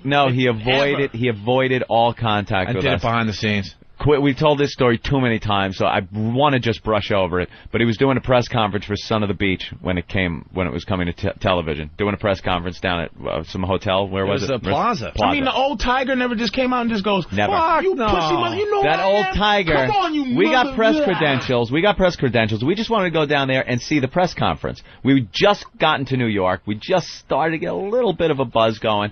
And we had our press credentials, so we went down to the press conference, which was happening before our show aired, to see Howard deliver his press conference for Son of the Beach. We get down there, people start looking at us, they're talking, blah, blah, blah, and security comes over and tells us we have to leave. We have to fucking leave his fucking press conference. This, by the way, was the same day that Billy Crystal thing happened on his show, where he bitched out Billy Crystal because Stuttering John wasn't standing there and taking his questions. We weren't going to do anything. Dude, swear to Christ, we were just going to sit there and look at the press conference. I know you want to brush over this story, but I don't care. I can tell this story 10 times. It makes me laugh, and I know listeners, it makes them laugh every time. So Ant and I, we're in the back row. We're sitting there waiting for the press conference. It's supposed to start at, let's say, noon, okay? And they have little finger sandwiches. So we get a nice little plate of finger sandwiches and a pickle, and we're thinking no one even knows we're here, right? We're just in the back minding our own fucking business. The real problems were in the front row. We had 3 other guys in the front row. Psycho Mark and other guys that really would have done something. So we're sitting there, and I'm talking to Anthony like, what the... Man, this press conference is, it's supposed to have started. No, it's not 12:50. I wonder why the delay, you know? I'm wondering why the delay. Then all of a sudden I see one of Howard's guys, I guess, notices we're there and runs out of the room. Little did we know at the time Howard was in a limo outside the plaza sitting and waiting. He was sitting in his limo, wouldn't come in the fucking building until we were thrown out. Waiting for us to get kicked out. This is another fact, okay? So then, but Billy Crystal's a pussy for not standing there and taking Stuttering John's questions. That same day, he's like, "What's the matter, Billy? You're a pussy. You can't take it. You can't stand." Yeah. There he is, Howard, going to his own press conference, wouldn't fucking walk in the building until we were thrown out. So next thing you know, it's now like 12:20, and all of a sudden a guy comes up to us who's a huge fan, and I guess he's one of the security guys at this event. He goes, "Dude, I'm a huge fan of your show. You guys aren't going to do anything, are you? Because now there's a buzz." I'm like, no. And then I go, no, man, we're just here to have some food and check it out, right? He goes, okay, I just had to check. I'm like, all right, that's that. We're thinking nothing of it. More people start looking at us. I'm like, oh, boy. Next thing you know, a huge security guard comes up to us and goes, you guys have to leave. I'm like, what do you mean? We got invited. Here's our press credentials. No, you guys got to leave now. And now he's really going to get, like, kind of rough with us. And so we stand like, well, we're not going to cause a scene. But at this point, everyone is turning around. Now we're getting escorted out of the Park Plaza with all these publicists and these people in suits. Are you guys yelling out, oh, he's doing it? We were all good. We didn't do it. We were good boys. You just left. We were good Infinity boys because...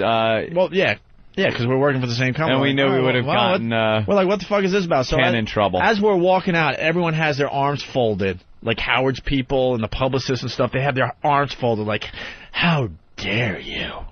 Yeah. I'm like, what? Like we were the scum of the earth, right? And it wasn't until we left that the faggot got out of his fucking limo and got in and did his press conference late. We walked right past his limo that was parked right in front of the plaza. He was in there. Calling pussy. When we got back to the studio. At that point, studio, at least like show some bravery. You know what I would have did? Like a Godfather, just to piss you off. Roll the window down, wink at you, and roll it back up. Just got you out of there, motherfucker. Yeah. Good kids, you're good kids there. When we got back to the studio, Ken Stevens, our general manager, this is our what boss, we found out after the fact, had told us that Howard was in the limo calling him. He was just taking calls from him saying, "What the fuck are those two doing here at my press conference? Screaming. Get them out of here. I'll have you fired. I'm calling fucking Mel. What the fuck are they doing down here?" And Ken's freaking out about the whole thing, thinking we're going to do anything. Sent Jeremy sprinting down there on his little feminine legs, sprinting down there to get us, tell us to leave. Veal legs, just fucking running to get us out of the situation. Like, what the fuck is the big deal? Yeah. And never did he do a Bernard Hopkins, just like, youngsters, let me show you something. Not even. He's a big, brave guy on the air when it's someone like John DeBella. When it's someone like those other two clowns from California that he got Mark and Brian. Anyone he battles on the air and then goes, these pussies, they don't want to fight because their program director says the best way to deal with Howard is just to ignore him. Well, we weren't ignoring him. We were facing him head-to-head. We shared a lot of the same fans, and people really started thinking, this guy is coming off like an asshole. And the second that happened, behind the scenes, this motherfucker, every turn, would try to fuck us. And that's why we can't stand him. That's right. And we'll never back down. It's not because, it's Howard. Why do you hate him? Well, he's Howard. No, there's plenty of good reasons. Believe me. We lived it. He did a good job. I'm not going to hold back our... I'm not going to deny. I was a huge fan growing up and before I got into radio. And when I was in radio, I thought it would be kind of cool, especially working for Infinity Broadcasting. That's like, dream come true. So if you was to write the, private O&A, whatever, there would be a scene where Howard's treating you guys like shit, like the Don Imus. Exactly. Only it would be true. And it would be 10 times worse than just saying fuck off and slamming the door. There you go. Yeah, it would be us coming home from Christmas fucking vacation to be yelled at by Mel Karmazin because Howie made one phone call. And we'll end this with the post today. Someone reminded me that John Minnelli, a good friend of ours, the headline today, Stern limps back on air. Ooh, what happened? He did a fake suspension, and he pretty much got caught doing a fake suspension. He basically took Election Day off, and... They try to do the oldest trick in the book, let's get some attention. So get some press. They got it. Hey, they did a fake suspension, which is just showing a little desperation, in my opinion.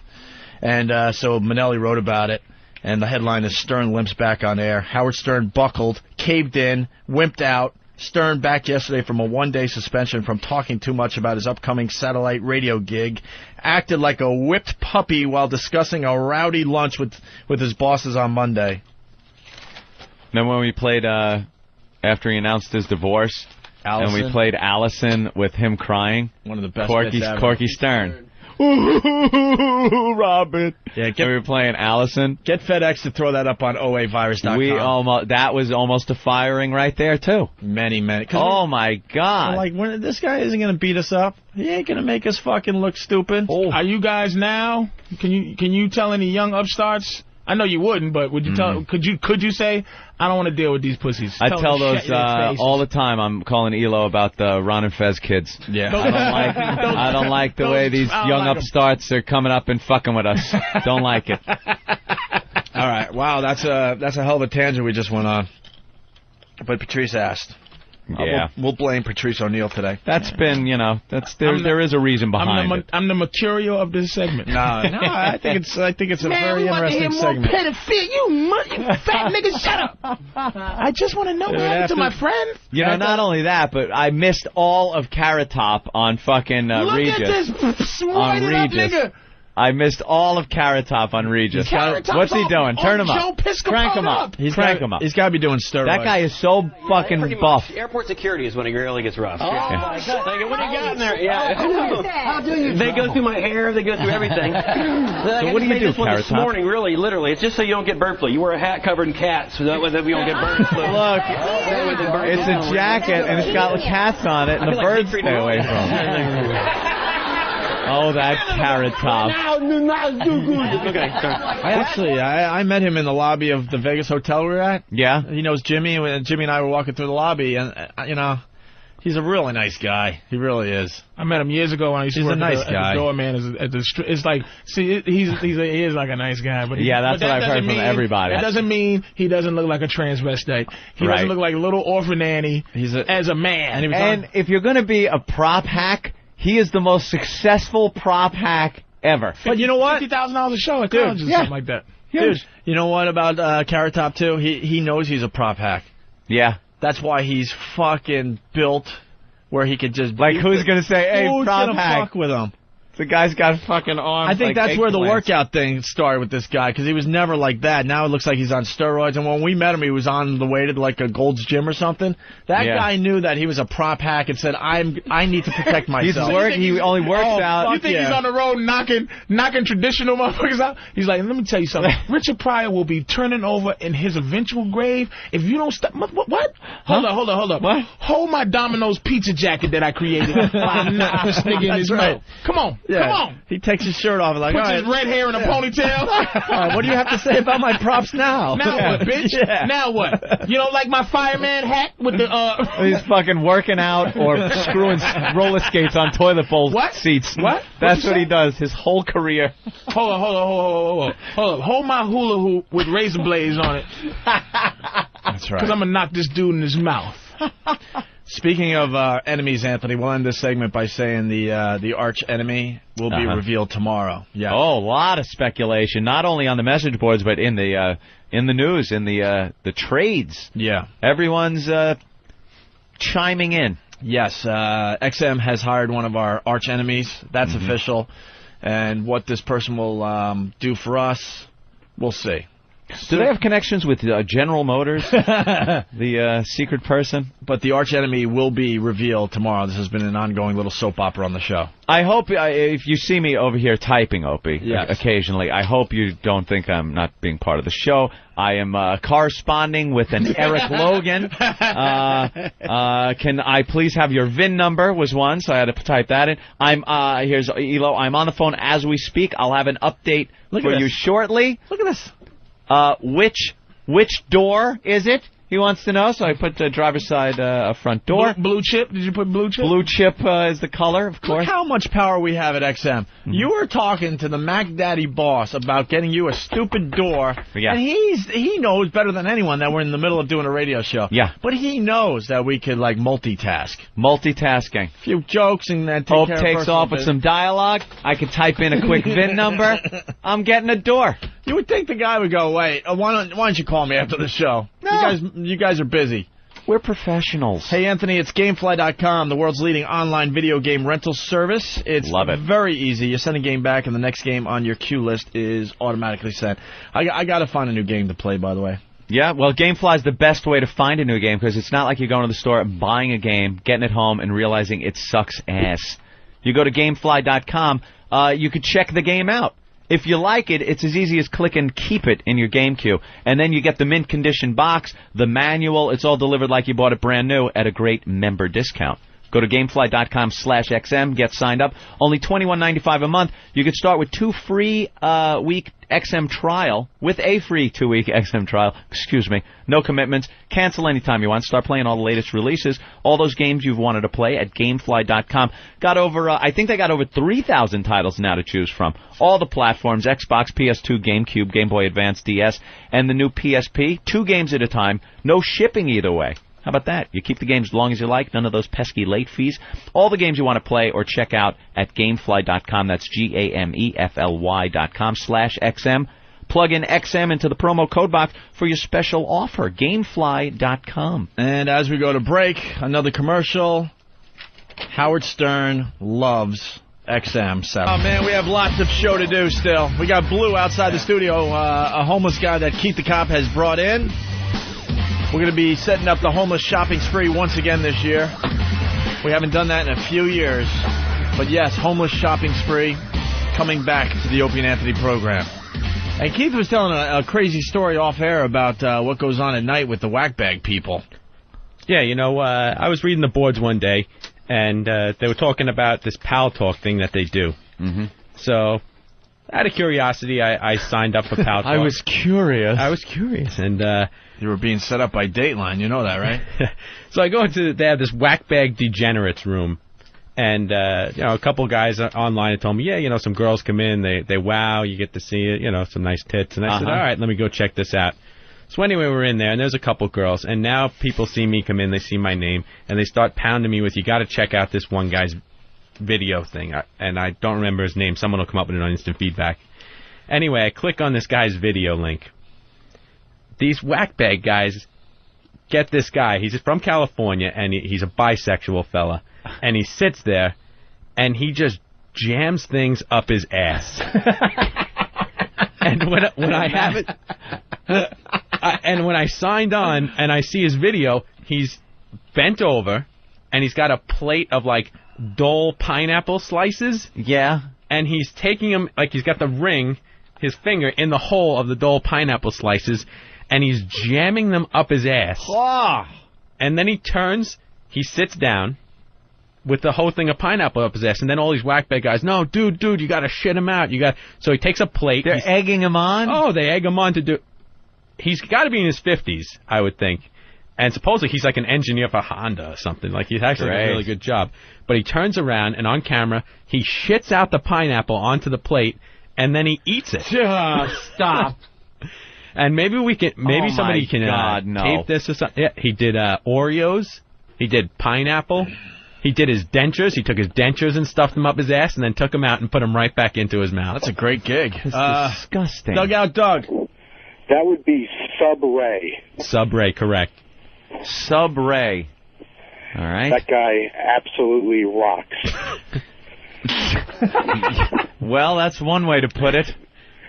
You gotta give me like 2 seconds of filler while I walk out of my office because I can't talk about that in here. Yeah, hold on a second. I'll get Big A on, too. Big A, for some reason, has info on this. Big A from whackbag.com. Big A. Hi, Opie. Oh, boy. Hey, Big A. Yeah, Big. Hey, Doug. Yeah, what do you know about this guy? I've seen him once on Pal Talk. Kind of weird. He's kind of weird. Yeah. That's it? Okay, I'm back. All right, Doug, you're on with Big A as well, so. What's up, Big A? Yeah, we have this... Big A was trying to say, good yourself? It took too long. Hey, how you doing, Big A? Yeah, nice. How's your mother? Good. Big A can't really speak very well. Jesus. All right, so, Big A, you've seen this guy do this video? Yes, one time, yeah. And any highlights for you? Oh, my God, Big A. Wow. It's Big, the whole alphabet. What? Big, Z. What was he using when you were watching, Big A? Say something easy, a cat or something. Don't say pineapple. It'll take too long. Stegosaurus. Oh, ST is very hard for him. Actually, I forgot, actually. How do you forget? So you really I see it all the time. All right, Doug? All right, I'll never forget this guy. Basically, it's like a chat room. You have video cameras and audio, so you don't have to type everything out. This guy kind of wanders into the room because it's a public room because he's a submissive, and he'll do anything anybody tells him to do. So we get him in there one night, and he starts playing around, shoving things in his ass. But it's things from, like, the kitchen. Like, the first night, he took a slice of pizza, and he shoved it in his ass. It had to be cold. Was it cold? I believe it was cold. Yeah, like frozen? Hot pizza. I hope so. Because sometimes you get that hot slice of pizza and it burns the roof of your mouth. The tip of the triangle in first? Does he roll it up? Was it Sicilian? Was it... Motherfucker, what did he... Well, when you go for, like, the crust end first, just to get it out of the way... I think just like you would eat a normal pizza, you'd have to fold it in That's what half. he did. He folded it and he stuffed it in his ass. Yeah, you'd have to. Exactly, Anthony. You've done this before? Yeah. No. He folds it in half, and he crams it into his ass. Then he turns around and shows his asshole to the camera. Well, you have to. He shits it out. Yeah. And then he eats it. And just don't ever get on radio as a dude and go, this guy rocks. Like, either hire a girl or say, hey, my girl saw her. This guy rocks. But you can't be a dude and go, man, this motherfucker shoved a pizza in his ass. You know, that's some crazy. It's just the miracle of the internet. This is shit. This is the information age, the 21st century, and this is what we have going on. I'm going out on a limb. A technology that, you know, years ago, if you brought up the technology of the internet to people, they'd be like, this sounds like the most wonderful, like, useful thing to mankind. The exchange of information at the flash of light, the speed of light, and what can we use it for? Oh, I'm going to shove a pizza in my ass and camera, and the world's going to see it. It introduced fetishes on such a high level. I seen a guy that, to this day, it's amazing. It weirdly turned me on. It was like 2 girls around 1920 that were just kicking this guy in the balls. Just kicking him as hard as their feet could kick him in his balls. Guys got that fetish. And it's just like, I'm like, wow, those girls really look sexy doing all type of dumb shit to this guy's balls. It wasn't him. You see the it was just to get beautiful girls to do any dumb shit. Trampling fetish, where they wear spiked heels and actually step on his bag and with the spiked heels. And guys are, you know, into this. I never knew that was out there. Ooh, how would you? How would anybody? We used to have to fight for like a Penthouse or a Playboy, or if you ever got a hardcore porno magazine when you were a kid and thumbed through it, it was like gold. You would hide it in the woods like a pirate hid his treasure. You'd bury it and dig it up and now it's, you know, a couple of mouse clicks and you got the worst, most heinous shit that anyone could possibly not imagine. I remember the first penetrated vagina I ever saw in picture. It was just, I was in the 8th grade and I had whatever book I wasn't reading, and I put this thing, and it just the first time I saw the name Tuna Sandwich, I never forgot the DP. Now it's DP, right? But they called it Tuna Sandwich back then, and it was so weird to look at, like just penetration. Now it's the internet's here, and it's making you just. That's it. All right, listen. Everyone's desensitized. We got to move on because we got so much going on. Doug, thank you. Thanks, guys. Big A. Anytime. Big A, thanks.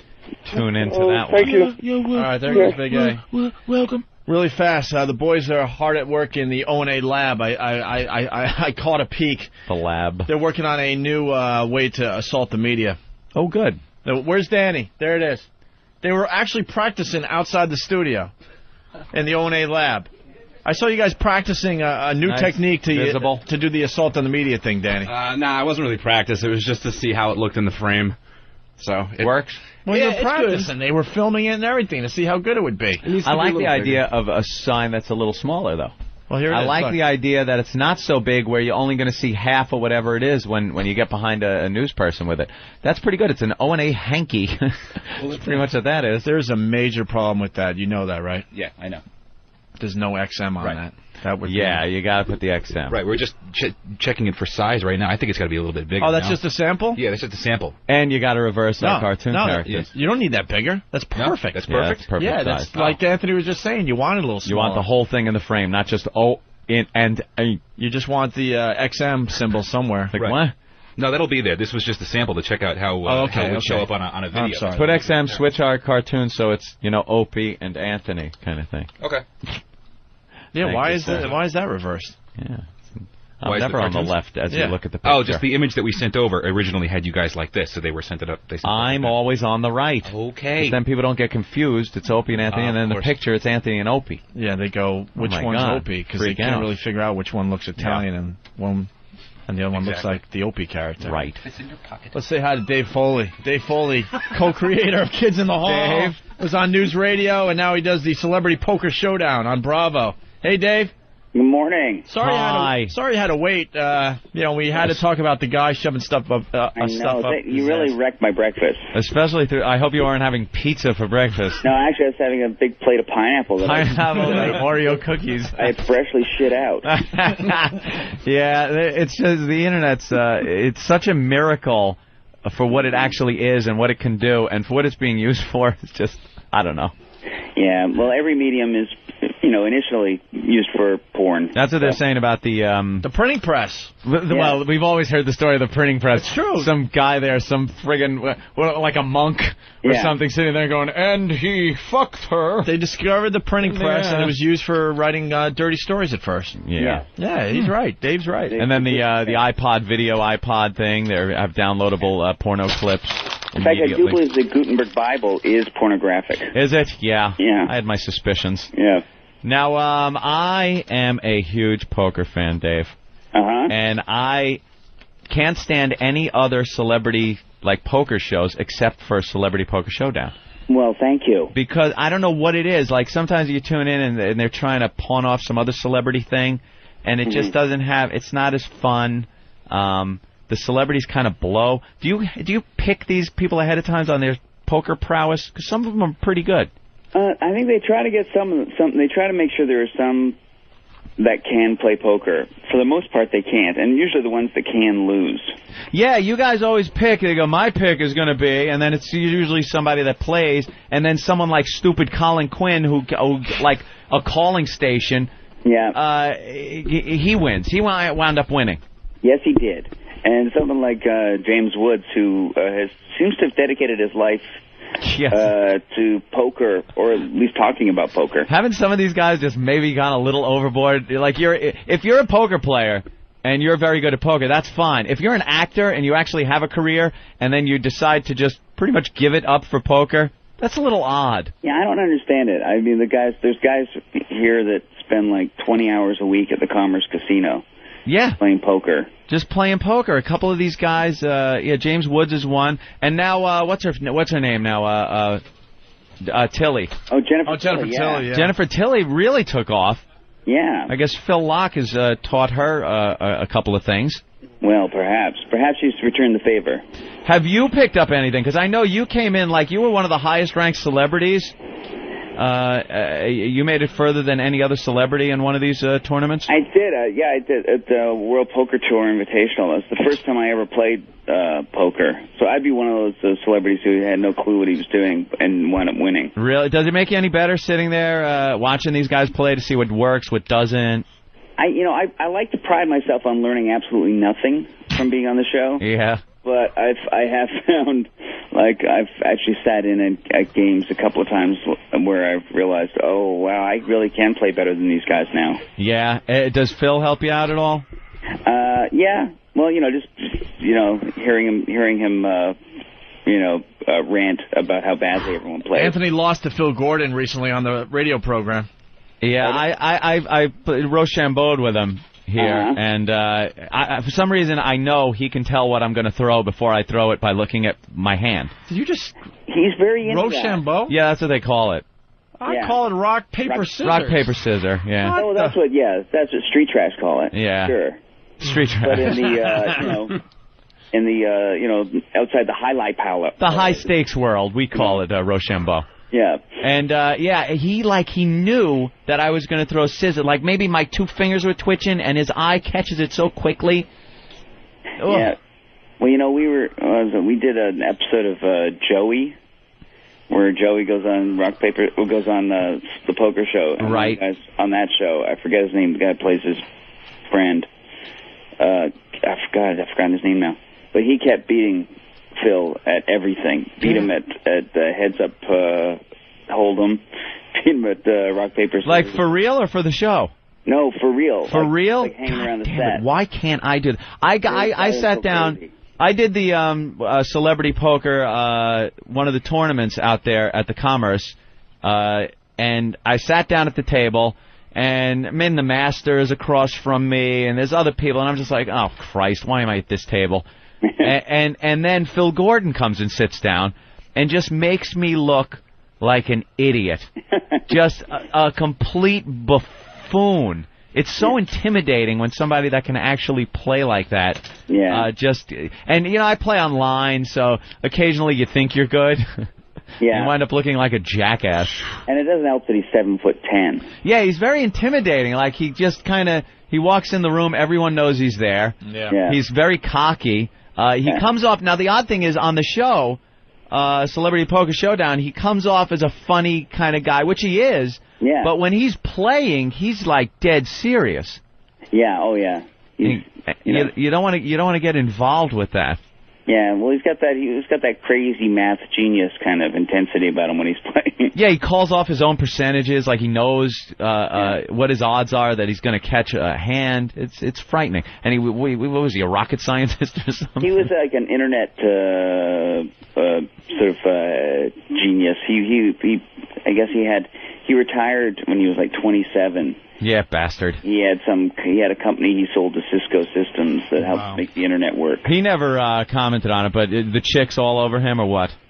Yeah, he seems to do all right. Yeah, this is usually the girl. Yeah, women seem to be pretty into Phil. Yeah. Are the other kids in the hall guys working? Huh? Are the other kids in the hall guys working? I think so. Yeah. You think so? You don't talk to them anymore? Huh? No, actually, they were all over at my house last weekend. Oh, okay. And yeah, everybody's working. What were you doing? Watching football or just? No, we were just hanging out. They came over and we were just talking about maybe trying to do something together. Oh, okay. Everybody always thought you were gay. Oh, yeah. Yeah, and then you got like this hot wife. I know. I used to think I was gay, but, Did you? A beard? Turned out I just don't like cock as much as I thought I would. That'll happen. Yeah. Well, what do you got going on here? Well, right now, actually, I think if anybody in L.A. This weekend, there's a show I've co-written and directed, a theater show that we're getting up. Called The Tribute at the Steve Allen Theater. Yeah. And which actually stars my beautiful wife. Yes. Yeah. Chrissy Guerrero. Yeah. Look her up on the Internet Movie Database. She's got a couple of very pretty pictures of her on there. Yeah. So she's doing a show called The Tribute that I helped write, and I'm directing it. So I'm doing that right now, and we're going to try and see where that goes. And I don't know, what am I doing? I've been writing a lot lately. And of course, Celebrity Poker Showdown. Celebrity Poker Showdown. Right. Just made a movie in Omaha. Made a movie. Right. Yeah. I forget what else. Alrighty. Well, just in the nick of time, because Dave, we're running out of time. We have to get back to Pizza Up the Ass Guy. Oh, great. I hear you're going to be in New York soon. Am I? That's what I'm hearing. That you'll be here in a month or two, and maybe, I have no idea why. Maybe you would stop by or something.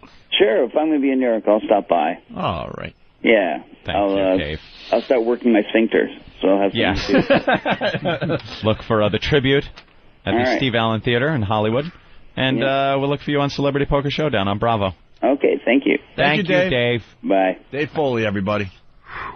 Dave. All right, Keith the Cop. Oh, that's why you're holding your nose. I thought it was your new gag. Oh, no, really? My new fucking radio gag with my friend. Is this official? What happened? I just got a communique handed to me. It says, ELO found door. Could this be true? And it's an actual new door? He said to call you, to call him in his office. Call him in his office. You know what? Bravo, Elo didn't get done today because he had to find you a door. Very important to keep the talent happy here, and I wasn't happy when I didn't have a door for my vehicle. The guy is looking at his watch like he's got somewhere to be aside from here. Lou, where do you have to be? Where do you got to be? I got to be at 14th Street. Why? What's going on at 14th Street? I got to go see Tippy. What's going on there? Tippy Tom? Tippy Tom. What's he got going on that you got to be there? He can come here. So he can come here? We're going to be gone. Hey, what happened to all the stuff you got at the last homeless shopping spree? Is that the jacket? No. What happened to the What jacket? happened to all the stuff? We bought... I think our listeners paid got swiped. God damn motherfuckers. It got swiped, really? Because I'm on the street. You're on the street. So we do the homeless shopping spree. We send you guys out. See, Patrice, this is where we could have used your help because you have a little more street to you, Patrice. Yeah. We did this homeless shopping spree where these guys will go to a mall during the Christmas season and legit, we give them money. They can buy whatever the hell they want. Eric. And the listeners show up, and they're very generous, and they buy the homeless people a bunch of stuff. I got to run now. Right? What we didn't think is we had to, then they go back living on the street with brand new shit. Brand new shit, and people swipe it. It's survival of the fittest out there. It's like the Serengeti. Yeah, all of a sudden, you pull up a zebra at the watering hole with a nice jacket on. A lion's going to come and snatch it right off your back. Eat it up. eat it up right off of you. So who's like the John Gotti of homeless? Yeah, who's the Mac Daddy that just takes everyone's shit? What's his name? Who's the big guy on the street? Homeless what? I know there's a homeless ahead of it. Yeah, homeless John, baby. Don't fuck with him. Who's the bad motherfucker out there? John. Who's homeless John? No, who's like the top dog? Yeah. Who's the big guy? Who's the big guy out there? Big guy. Yeah, like the one guy that you all fear on the street. The predator. I don't fear nobody, but somebody took your shit. How you not feeling? Yeah, how are you not actually... Somebody took your shit, so yeah, somebody they took it while I was asleep. All right, but is there one guy you guys fear when you live on the street? One guy. I gotta go now. No, what's the matter? Big Blue, where you going? Blue, you gotta hang out. Well, you got a couple more minutes with you, Blue. Blue, who's the big guy on the street? Like the guy... bad motherfucker. The bad motherfucker. Me. Blue? But someone took your shit. Yeah. Speaking of shit. Okay, wait, Blue. Who do you think took your shit? Yeah, who do you think it was? Like, who do you suspect? Blue? I suspect... Blue. Who do you think took your shit? All right, listen. Blue, who took your shit? I don't know. Blue, I'm drunk. I don't know. Oh, you're drunk? All right, you're a little confused. I got a question for you. Yeah. What? Are there mole people? Mole people? People that live below the streets of New York City. Homeless people that go in the manhole covers and then, And then the unused tunnels. I own a manhole. You own a manhole? It's the under the subways. Under the subways, yeah. They go into the subways and stay down there and keep warm. That's the... See, those... You know how there's a difference between motherfuckers who use cocaine and motherfuckers who use heroin? Right. And like the dudes that use heroin ain't shit. Like the ones that live under the subway, the homeless dudes are like, them nasty motherfuckers. That shit's fucked up for them, right. Even the homeless guys. So you don't fuck with them niggas that live under the motherfucking train. Do you go underground, Blue? You haven't been down there? Yeah. And what's down there? What's down there below the streets? Down my house. What? My house. Oh, you live down there too? Oh, yeah. Where do you live? Where I live. How many square footage? Because I'm looking to buy a condo. Where do you live? Is there property tax? It's a secret hideout. But you really open up one of those manholes and go down below the ground? Yeah. Wow. Dive. It's not a manhole. You walk Dive. Is there a lot of rats down there? Or yeah, plenty of rats. Yeah, plenty of rats. They're my buddies. What's the best... Those ones that don't steal from me. What's the best rat recipe? Wow. Oh, my God. Don't open your mouth too much. Now, wait a minute. Now, hold... Well, I gotta go. No, hold on. Blow. Sit down, Blue. Sit down. Blow. And why That's all right, Keith. And Blue. Nice piss. All right, let him go. Blue, why Keith, why you got on a watch? What time do you need to be doing something? Opie, what? It's not like Tippy Tom. This guy will kill me. He's gonna get all Blue, pissed why are you pissed off? Because Opie's being a... Why are you pissed off? Opie's talking shit. Yeah, man. talking shit? Opie's talking shit about you. What kind of shit we talk? You don't think he understands sarcasm? Yeah, motherfucker. You think he done dug all the way low and under... He's so low he don't know what the fuck sarcasm is. That's right. I don't like that shit either. Sarcasm. All right, listen, Blue, why do you get so pissed off? Why are you pissed? And why do you want to leave? Because you're talking shit. I wasn't talking shit. What talking to? I wasn't talking shit. Yeah, see, stop that. Blue. See, this is what... See, I wasn't talking shit. See, see, this is dumb shit. Blue, you gonna do the homeless shopping spree this year? I said he smelled like We're gonna send a bunch of you motherfuckers out to the mall, and you guys are gonna go shopping. No. Huh? No. What do you want everybody to know? No, this is our segment. Don't be offended at this. It's like, look, we enjoy your company, but you smell like the inside of a colon. Oh, so let me leave so you won't smell it. No, hang out, man. Stay. Hang out. We want to invite you to the homeless shopping spree. Stay, man. I don't think I'm gonna make it. No, you gotta make it, bro. We're gonna get you some new clothes and shit. You're one of the stars of the homeless shopping spree. You gotta understand. You gotta understand. It's just the way it is. I understand it's not a cool thing, you know. You can, it's not like you could get a shower every day. You live on the street. We understand that. Oh God, he's touching. That's the way it is, you know. We understand. Blue, what do you want? What do you want? It's all good, bro. Listen, we're a national talk show. What do you want the people of the United States of America to know? That I'm all right. You're all right. He's doing all right. You all right. You are all right. He was all right. All right. And Blue, after the last homeless shopping spree, what happened? You got locked up for a little bit, right? Keith. Oh, right. You went to jail. One of these things is not like the other. Jesus. I'm sorry. I got to go. Tell us what happened. You know what? Please let me. You got in a joint? I'd rather light my eyes on fire than to smell blue again. Blue smells like a different color. Blue making me see orange. You got orange. Blue, what happened? Yeah, Blue. What'd you get locked up for, Blue? You smell like an old mattress, nigga. Oh, wait, we didn't get to the story. Yeah, you were in the jail. Blue, what happened? What'd you get locked up for, bro? Busting You what? You busted what? Assaulting a police officer. Oh shit. Oh, damn. Oh, shit, Blue. What happened? Someone trying to roust you? No, Someone trying to roust you? Me. He was what? Violent. He was violent towards you, and you just turned around and popped him. Yep. Punk-ass bitch cop motherfucker, right? You did. Yeah. You did. No, but that's not cool. That's not cool. I know. How many years you do for that? 2.5. 2.5 for topping a cop? 2.5 years. That's it. Yeah. Anything crazy happen in jail, you know? Yeah. Anyone trying to toss ain't y'all no joke, but I'm just saying I don't want to go back. I got to go. No. You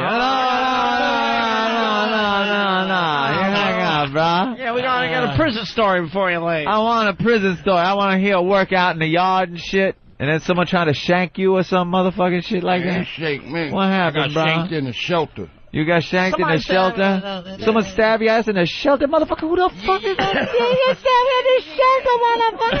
Hey, Blue, you ever run into But he got his, okay? Oh, he did? Yeah. You ever run into an Arab, Blue, and he goes, God damn, nigga.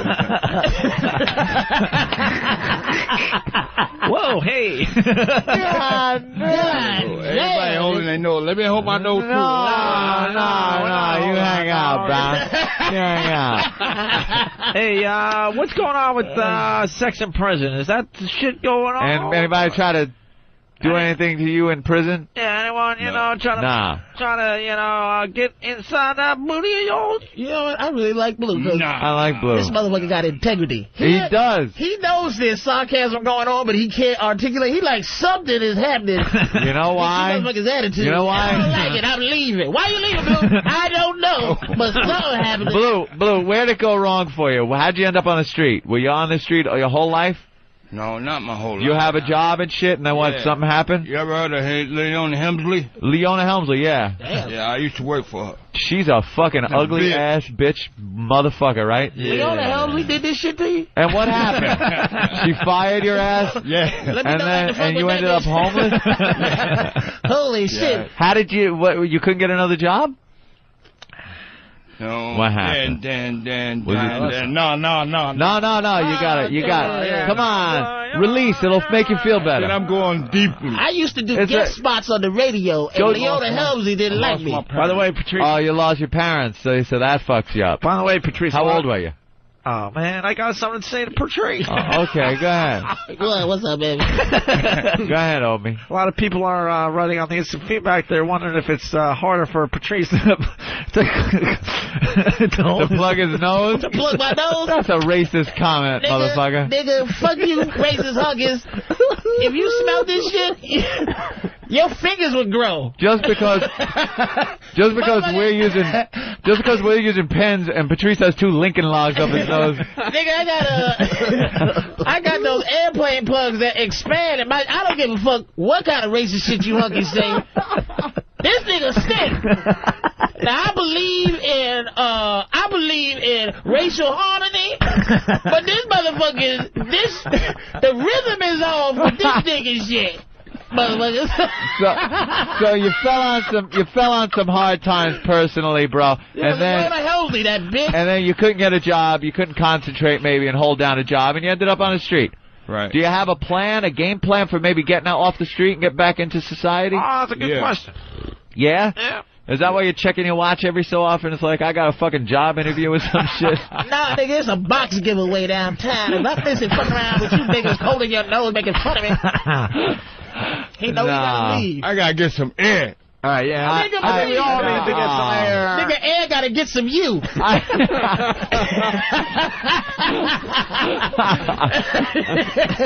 I hear. You know something? It's nice to see. The guy's homeless. A lot of people like, Tippy Tom and stuff don't understand what the fuck's going on half the time. But the brother here's got some dignity, and he'd like to keep a little of it intact. Hey, sarcasm. Blue, he do. Yeah, I hear you. Blue, so do I. Blue, we like our homeless to sing when they come to visit us. You got a little song you could do for us?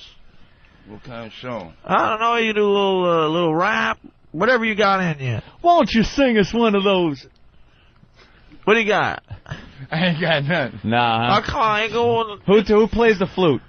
Grey Wolf. Grey Wolf. Grey Wolf came in here and did a great song, man. Oh, my God. You want to hear Grey Wolf's? You know Grey Wolf? Oh, that hack. Hack. This song should be on radio. You know Grey Wolf? Grey Wolf, that hack. Yeah, I know. Yeah. Listen to this song. Listen to this song. It's really quick. It's like 50 seconds. This is what Grey Wolf did when he came in here. Yeah, give a listen. Let's see how this comes out. All right? Tippy Tom. All right, here we go. I got a break.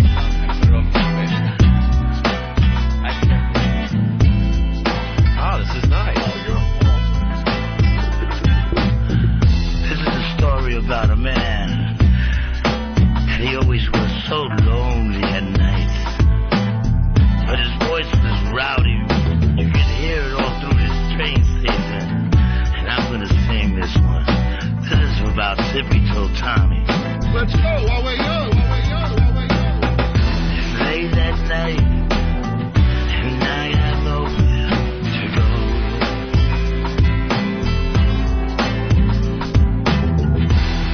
My money's gone and also all my friends. And the cop says to me, hey, you smell bad, get out of here. And he says, and you know I have an angel. And he said, bad angel, shelter me from the falling rain. You have homes. This is my life. I'm living with so much pain.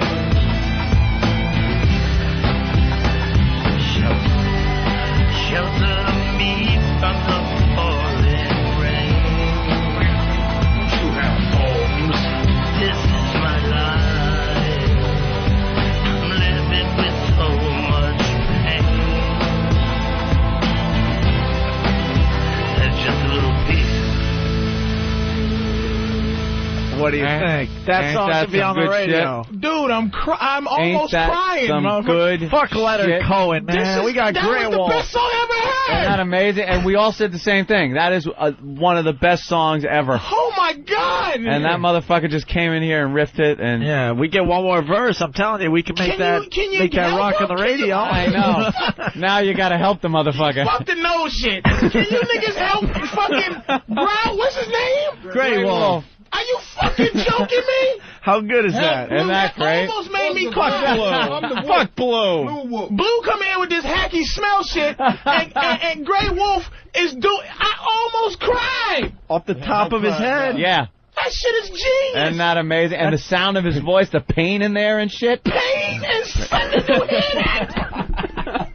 Hey, you don't need Leonard Cohen when you got That was the most emotional song. Like, you can't fake that shit. Shelter me from the pouring rain. Are you joking? Exactly. And the cop said to me, I'm not even going to fuck with homeless people no more. Right? I can't even make fun of this motherfucker no more. Why'd you play Grey Wolf now? Now you fucked it up. Now I don't even smell him no more. The Grey Wolf singing made the smell go away from my nose. It's like his voice cracked from the pouring. I don't smell the homeless no more. Steve from Jersey, Opie, this song should be on the radio, and XM is what exactly? I'm talking about regular rotation. Should have regular rotation. Like make it a thing. Man, that I'm not bullshitting. Now, did Drew put that to the music? Emotional, Drew Boogie threw that to music. Drew Boogie threw that to music. He just came in with a guitar, and Drew put the music really behind it to really make it. We just need one more verse, and we need another verse out of him, but we're afraid that song could go. We're afraid he's going to screw it up like when they told Ralph Cramden to act. Rachel, you've come back. You like it won't be all natural. You have to keep that. That's my sister's name. What Ralph Cramden's what? Rachel? You don't like the name Rachel. Oh, shit. Damn, kid. Rachel's your sister's name? Dude, man. I won't say All right, that listen, name. we want to do one more thing before we get out of here. Rachel. So, Blue, you going to do the homeless shopping spree with us this year? Yeah, I will. We'll hook you up. You want to sing a little song? I think he sings. Do you sing? Yeah, he does. He don't want to follow. No, that. he does. He just... How do you follow He's the Grey opening Wolf? act of Grey Wolf. What do you He's got? opening. What do you got, Blue? Give us a little something, something. We'd love it. Something. Yeah, let's go. See, I gotta feel it. I gotta feel it. All right, feel it, bro. Yeah. Feel it. Come on. Who do you like? Come on. Feel something. What do you listen to? Come on. I ain't listening to nothing. I'm listening to young. What do you listen to through those headphones you got around your neck? Yeah. What are you listening to on your You got an iPod? 1982 Walkman? No, it's a CD. CD? CD, sorry. Yeah, Opie. Opie. I know, what a dumb Fucking name. Opie's going to get his ass Fucking handed to him. homeless guy laughing at my name. He's got, right. What are you feeling there, Blue? What are you feeling? I'm feeling Come on. to be nice with y'all. All right, yeah, give us a little song. It'll bring us all back together. What? I'm trying to think of Patrice is just Yeah, asking I'm just asking about him, where's this Grey Wolf where's dude? Grey Our Wolf? manager. Where is he? You seen him? Fucking way back. I haven't seen him in a while. Way back. Oh my god. All right, yeah, give us a way back song. Let's go. Okay. Yeah, he's got some. Here we go. Dun dun dun dun dun dun dun dun dun. Have you seen her? Tell me, have you seen her? Why, oh, why did you have to leave me? Go away, oh yeah. Having someone to lean on, and baby, I'm lost. Okay. That was the song that... Drew Boogie will get a hold of that and make it another hit. That's the B-side. That was the song that was playing when Leona said, Blue, can you sit in my office for a minute? Hold on, let me turn it down. What? Get out and take that stupid fucking song with you. Drew Boogie is the Phil Spector of the homeless. He'll make something out of that. Yeah. All right, Blue, thank you. We'll see you at the homeless shopping spree. Homeless shopping spree. Right. Anything to plug? Except our noses? Nothing. All right. Get paid, okay? Yeah. We're paying him today? Yeah, we'll get him a couple bucks. All right, we'll give you a few couple of bucks. A couple of dollars for Grey Wolf on me. All too. right. $50. All right, Blue, you rock. Yeah, he's a survivor. 2 out of the 10 that we brought to the last homeless shopping spree are no longer with us. Who's the other guy that died? Ziggy died. We know Ziggy died. Damn, And, Ziggy was great. Yeah, I got some singles for the gentleman. There we go. Yeah. Yeah, Patrice, toss him that. There you go. And the other guy, Sperm. Sperm, yeah. Oh, Sperm was crazy. Sperm was crazy. Yeah, he died too. That's Sperm died? We had Ziggy come in here and sing Silent Night. It brought tears to everybody. Silent night, holy night. Did anybody almost cry when they heard that Grey Wolf? I almost was in tears. Yeah. That was amazing, Wasn't it amazing? Dude, people email all the time about that song. They want it longer. They want more of it. They want a copy of it. There. Yeah, that's all he did. That's all we got. That's all he did. Need, baby. Yeah. Makes an impact. That was done off the cuff, man. Ooh, off Jesus. the freaking cuff. Mother of Jesus, that was amazing. So, all right. Whoa. There are musicians that like to try to put emotion in their voice and go, yeah, I was feeling this. But when you listen to that, that is every bit of emotion that guy has poured out into the shelter. The cop telling him the fucking... I'll say it again for the third time. It has that Leonard Cohen thing going on there. Thing's great. Shelter me from the pouring. You ever hear Howlin' Wolf? It's a good one. Howlin' Wolf, sure. It was like... It was... All right, listen. Good shit. All right. We got some View audio. How we go that? Since we can't smell, we'll go to the View. We got the View. The View, we got Star Jones talking about her sorority life, Anthony, on The View. Sorority life? Yes. Oof. Yes. Yes. Who knew that Star Jones was in a sorority, but she talked about that, I think, yesterday. What was it, the Moos, they call them back then? The Gamma Omega Moos. Omega Moos. Omega Moos. Omega Moo. You're just a wannabe. Wanna be better than me. Star's all, not skinny, but she slimmed down a bit, but her head is still, like, giant. Giant. It's creepy. She's starting to look like an alien. It really is. She's starting to look like an alien. Same thing with Al Roker. Al Roker lost a bunch of weight, but his head, the head remains the same. It's that unnatural weight loss, man. Yeah. Right. That stomach staple shit. Yeah, you're not going to do that, right, Patrice? Some people have to just stay what weight they are. Either I'm going to lose it or I'm not going to lose it, but I'm not going to carve my stomach. Because you're still the same fat motherfucker. you just and you're not healthy. Your body ain't right. It ain't right. Got to cut part of your stomach out. All right. Well, why don't we do this and listen to the audio? She does. She talks about the special greeting that her sorority house had. If you were part of the sorority, eating a cake? If you were part of the sorority, if you saw another sister, you had a special greeting, right? All right. I'm dressed like a proud member of Alpha Kappa Alpha Sorority Incorporated. And Brandy Smith's a member of my sorority. She's here with a whole group of members of sororities. Sororities who are there at AU. Hey, Brandy, how you doing, Sarah? Hi, Star. How are you? What'd you call her? Sarah, as in sorority sister. Do that sound you make whenever you... A what? Skeewee. Oh, boy. Okay. That's a pig noise. Wow. That's a pig noise. Wow. That's how they greet each other. She was part of the ugly sorority. Yep. Every college has it. You had the hot chicks joining the one sorority. The Alphas are hot. That's my sorority. That's the alpha. No, it depends what college you're at. No, the alpha. The ones, because they always go with the Qs, I think, or the AKAs and alphas. The AKAs or whatever, alpha or whatever. They're the sexy ones, supposedly. Yeah. No way. Yes. The Sigmas were the moves at my college. The Sigmas were all the smart, ugly bitches. All right, here we go. Make whenever you... A what? Ski-wee. Can you ski-wee me, Brandy? There you go. I guess. See, explain this to me. Oh, that was just the way we would greet you. How did you even come up with that? Sweetheart, this is the eldest traditionally black woman sorority in the nation. Can white girls go in it? Yes, if you can come in. You certainly can. Are you in a rush? We have a variety of African Americans, white, Latino, Asians. However, it is the oldest black woman sorority. And in 1908, there weren't a lot of white sororities inviting us, okay? A black sorority back in 1908? 1908, that must have been something. Can you imagine the hazing they got away with back then? Wow. All right, baby. Here's what I want you to do. I want you to go up to that white man's house and take some of your black pubic hair and put it in his rice. Oh, shit. And then hum a song and sing. And I want you to sing the theme to Give Me a Break. Oh, baby doll, this is great. 1908. We got our own sorority. Let's go back to the sorority. Oh, it's on fire again. Oh, sorority house is burning again. It's on fire again. Halfway built, they're building the back of it back up, and the front's on fire again. How did that stay up?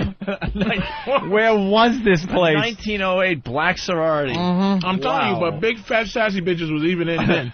Then? Don't you burn down my motherfucking sorority house, motherfucker. Let me tell you something. It wasn't like, what's her name? Who's that singer in the back in the days of the flapper and the? You know, she was kind of hot. What's her name? Oh, yeah. I can't remember her name. Baker? The chick? Josephine Baker? Oh, I was thinking about She was gorgeous. Yeah. I was thinking about the U2 song. JFK. No. Angel, Josephine Baker. Angel, yeah, she was hot for like the back then times. Lena Horne. Well, we got more audio. Lena Horne. She's talking about her hazing experience when she went to college. Star Jones. When you were in the sorority, was there hazing back then? And I wonder with Brandy if it's changed. Interestingly enough, we did have all across the country, a lot of the fraternities and sororities did have hazing issues, and I mean, I still hear about it now. But I was chapter president, and then I became second national vice president of Alpha Kappa Alpha, very much involved, and helped to write the anti-hazing policy that's still part of one of the policies there now. Oh, shut up. She was the buzzkill? She likes to think she was. She was the buzzkill? Anti-hazing, because, you know, take any of the fun out of it. Boy, that must have been some sorority. What the fuck? Big fat Star Jones. Always bad bitches, man. They always don't call it a sorority or fraternity if you can't haze the members that are coming alumni in. Include Lena Horne, Lola Falana, and helped to write the anti-hazing policy that's still part of one of the policies there now. Did you get hazed, though, or are you allowed to talk well, about see, for me, I didn't consider a lot of it hazing. It was silly stuff, like putting spaghetti on your face and telling you it was a worm. But, that kind of stuff. Yeah, really. But that's pretty heavy stuff. I know, but none of this jumping off buildings and eating bad stuff. Nothing that would ever get me in any trouble. That's not true, man. She didn't join a sorority, man. She's a lying sack of shit. She's not allowed to say that shit, man. Right. She can't come off like she's endorsing... It's all secretive and shit. Yeah. Black sorority in 1908, I think it was called a kitchen. That's Mr. Bildo from Detroit. Oh, that's awful. God damn it. Can't you just... Steven from Dallas. Oh, Lordy, someone be burning a cross in the front yard again. Can't you goddamn racists respect black history for once instead of February? Nothing, no. Lordy. And then he's Lordy. He knows how to spell Lordy. I know that he spelled it Laudey. You sons of bitches. You know damn well everybody walked past that sorority house and was like, just smelled like pancakes all the time coming out of there. Pancakes and syrup. Wait a minute, are you trying to say Aunt Jemima was an AKA? Aunt Jemima was an AKA. And Uncle Ben. Uncle Ben was in the fraternity. Talking about hazing, right? Doug from Arizona from whackbag.com. Did they have to drop cotton out of their asses on the other sorority's house? Like Opie had to drop marshmallows. Right, yes, well, indeed. That's a rumor, obviously. Yes, okay. Someone's suggesting that Star Jones actually had to carry the houses in her ass and drop them on marshmallows. You was in a fraternity? Yeah. One of them drinking white boy ones? Yeah. Woo! Oh, yeah. Thanks. Total just. Oh, God. White people just in there drinking. Woo! Was you a woo white boy? Woo! No, we were... Who isn't at that age in a fraternity? Of course they are. Man. Woo! Oh, dude, let me tell you. Down at the fucking... Let's go down to the Rat. Get some beers, man. To the Rat. They fucking going to the Rathskeller on campus. Oh, college people, I fucking hated them. I never liked sororities and fraternities, man. I didn't like that divisive horse shit. I hated it. Me and my friends used to try to destroy anytime they come through, marching through with the stepping and get the fuck out of here. I was seeing a girl that she went to Quinnipiac College up in Connecticut, so I drive up there to see her, and just the guys and girls that were at this fucking school, the flyers and posters they'd hang. You going to the Mixer this weekend? It's like a Mixer. What the fuck? What the? And it was just awful parties at the Rathskeller. Go down there and just these geeks and dorks hanging out in the fraternities and stuff. Wanted no part of it ever. Sorry. Thank God I fucked up my schooling so bad there was no chance I would ever end up in college. Anthony, the listeners are on fire. Yeah. Matt from Cleveland, Ohio. Of course she wrote the anti-hazing policy. This fat bitch probably got hazed so much he had to help write the policy. Oh, yeah, that's it. Yeah. You know, that's a good-ass point, because Stop she was fucking so with fat. me. Yeah, she's like... Billie Holiday? You know. Billie Holiday? It's another one, I think. Sorry, go ahead. That's right. She was so fat. It's like that. It's the pretty sorority. Yeah. So you know she had trouble. You know what I mean? She fought her ass off to make it through and then make a change. She was the ugly one. All right, we got another clip here. You know, time was a big deal when I was in college, and the sorority sisters, we had to say this little chant. Girls, I wonder if you remember this. Whenever somebody asked you what time it was, we would say, according to my chronometer, which is in direct accord with the great sigil movement by which all time is commonly recorded. I cannot say for certain what the exact time is. However, without too great a fear of being grossly incorrect, I estimate the time to be, beep, we'll be right back with Neil Diamond. Dorothy Dandridge. She don't look that bad either. Dorothy Dandridge, There's a picture of her. Diane Carroll, Dorothy Dandridge, She looks Lola like Falana. She looks like Janet Jackson there a little bit. She's gorgeous, man. Dorothy Dandridge was beautiful. All right. God. And don't forget Pam Grier. Pam Grier in her day. Don't you ever forget Pam Grier, Don't baby. ever. Lola Falana was like, back when Bob Hope was doing his shtick, she was like the hot one. Hey, how about that Lola Falana? And the girl that played Kizzy in Roots. Yeah. Cicely Tyson? No. Is that her? No. Oh, my God. We got 1 minute left in the program. Who played Kizzy? Kizzy. Ah, shit. Hey, here's the deal. We didn't get to half the shit we wanted to today. Half? Leslie Uggams. Leslie Uggams. Very good. I am going to tease for tomorrow's show. We got the Tyra Banks stuttering special. We got to get to that. Can't get enough of Tyra Banks. Tyra Banks. She's more white than black, though. Oh, yeah. She looks good. New news teases, one of our favorite bits we do on the Opie and Anthony show. Also, we got to talk about this black dude that wants to get rid of the white race. Also, we have, what? We have Regis singing Christmas songs. Yeah, that stuff. Regis singing Christmas songs? Yeah. And don't forget to vote for the best of the O&A show since coming to XM. We want you, the listeners, to vote for your favorite material in several different categories listed on opieandanthony.com and foundrymusic.com. Or you can send your votes to OABestOf at foundrymusic.com. Thank you, Patrice O'Neill. Thank you.